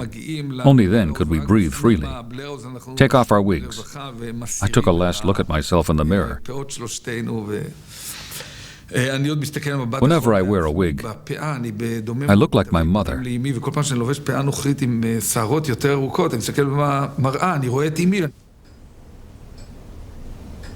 The Israeli commander began the meeting by speaking of a military withdrawal, without specifying the precise frontier. I insisted that withdrawal has to be to the line of 4 June 1967. I repeat this word more than 20 times during the talk with Barak. Like a parrot, he repeated their demand to withdraw to the June 4th border. The Israeli wanted a more informal exchange. During breaks, we walked in the garden. There, we were off the record. And we spoke frankly whether they are committed to settlement with Syria or not, whether they understand what it requires. On the patio, there were these arched doorways. I compared peace between us to the keystone of the arch. At the end, you feel that he wants to make it. He wants to find a solution. He wants to give his blessing. This encouraging start led Assad to send his chief of staff to join the talks. They discussed military safeguards, for example, the future of Israel's early warning station in the Golan. Talks progressed in fits and starts.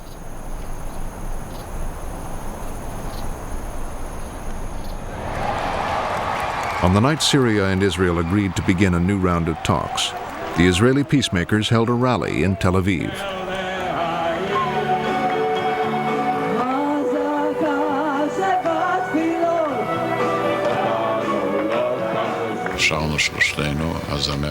We sang, the three of us, the singer Miri Aloni, Yitzhak, and myself. Yitzhak and I are not such great singers. He had the words of the peace song on a sheet of paper. After we sang, out of tune, Yitzhak folded it and put it in the pocket of his jacket. On the way to his car, he was shot dead by an Israeli extremist. 3 bullets went through his heart and through the song.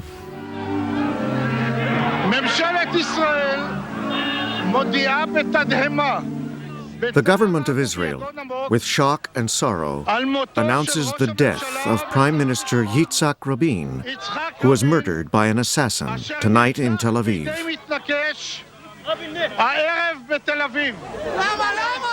Why? Why have they done this?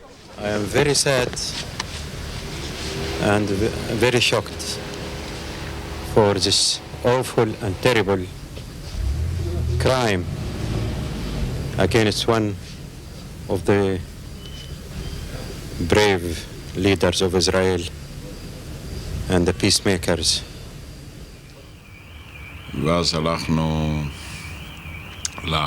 We went to the room where he was lying on the bed. His body was covered with a sheet up to here. On his face was an expression of peace and maybe irony. It was his typical Rabin smile. I kissed his forehead and said goodbye. Peres now became prime minister. President Clinton was determined to see that Rabin's commitment to seeking peace with Syria didn't die with him. The Americans still wanted Israel to keep Rabin's promise to withdraw from the Golan Heights. Rabin had held the Syrian track rather closely to himself. So when he was assassinated, all of a sudden it became very important to pass on to now Prime Minister Peres what had been happening.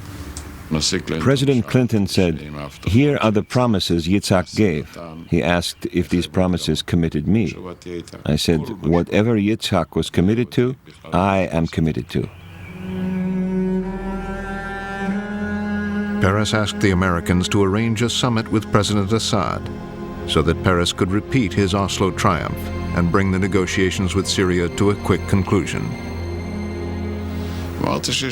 I told him to ask Assad, "Do you want to fly high and fast or low and slow?" We are ready to fly high and fast in one condition, to know when we land and where we land. President Assad, in my judgment, missed a historic opportunity because he wasn't prepared to take a greater risk for peace. Peres had set a date for the next general election. But then, 4 days later, Palestinian terrorist attacks changed Israel's political landscape. It was a ferocious blast. The suicide bomber detonated 10 kilos of explosives in the middle of a crowded commuter bus. 24 Israelis were killed. A week later, a Palestinian terrorist planted another bomb on a bus. This time, 19 died. The promises of peace and reconciliation seemed hollow. As new elections approached, many voters cared more about security than peace. These terrorist attacks lost us 20% in the polls. It was catastrophic. I knew another bomb would end the whole thing. The terrorists struck again. In Tel Aviv's busiest shopping street, 14 died and over 100 were injured.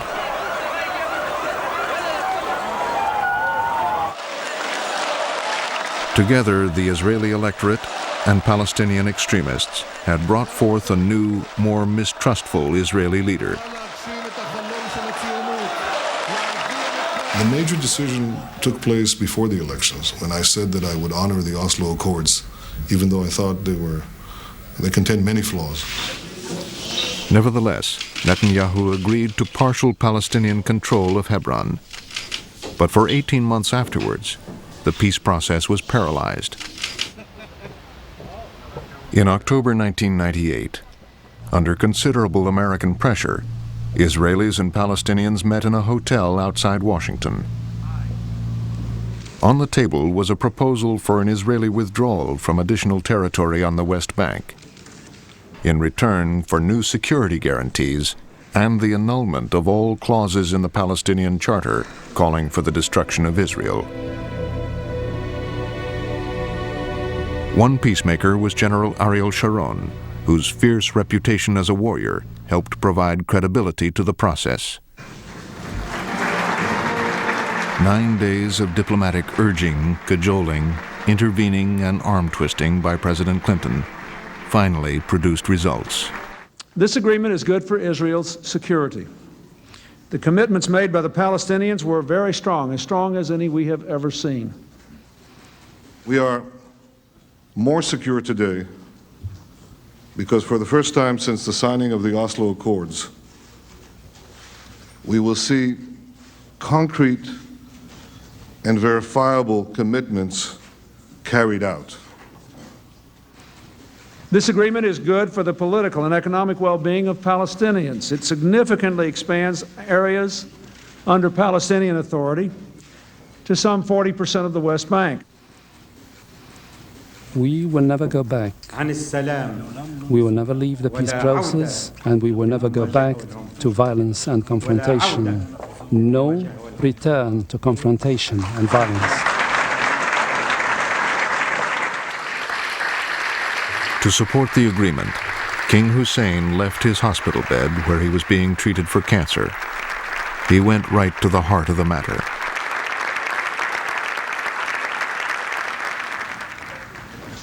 We quarrel, we agree, we are friendly, we are not friendly, but we have no right to dictate through irresponsible action or narrow-mindedness the future of our children and their children's children. There has been enough destruction, enough death, enough waste And it's time that together we occupy a place beyond ourselves, our peoples, that is worthy of them under the sun, the descendants of the children of Abraham. After 50 years of war and suffering, a halting, tentative partition of Palestine was underway.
This program is a production of WGBH, which is solely responsible for its content.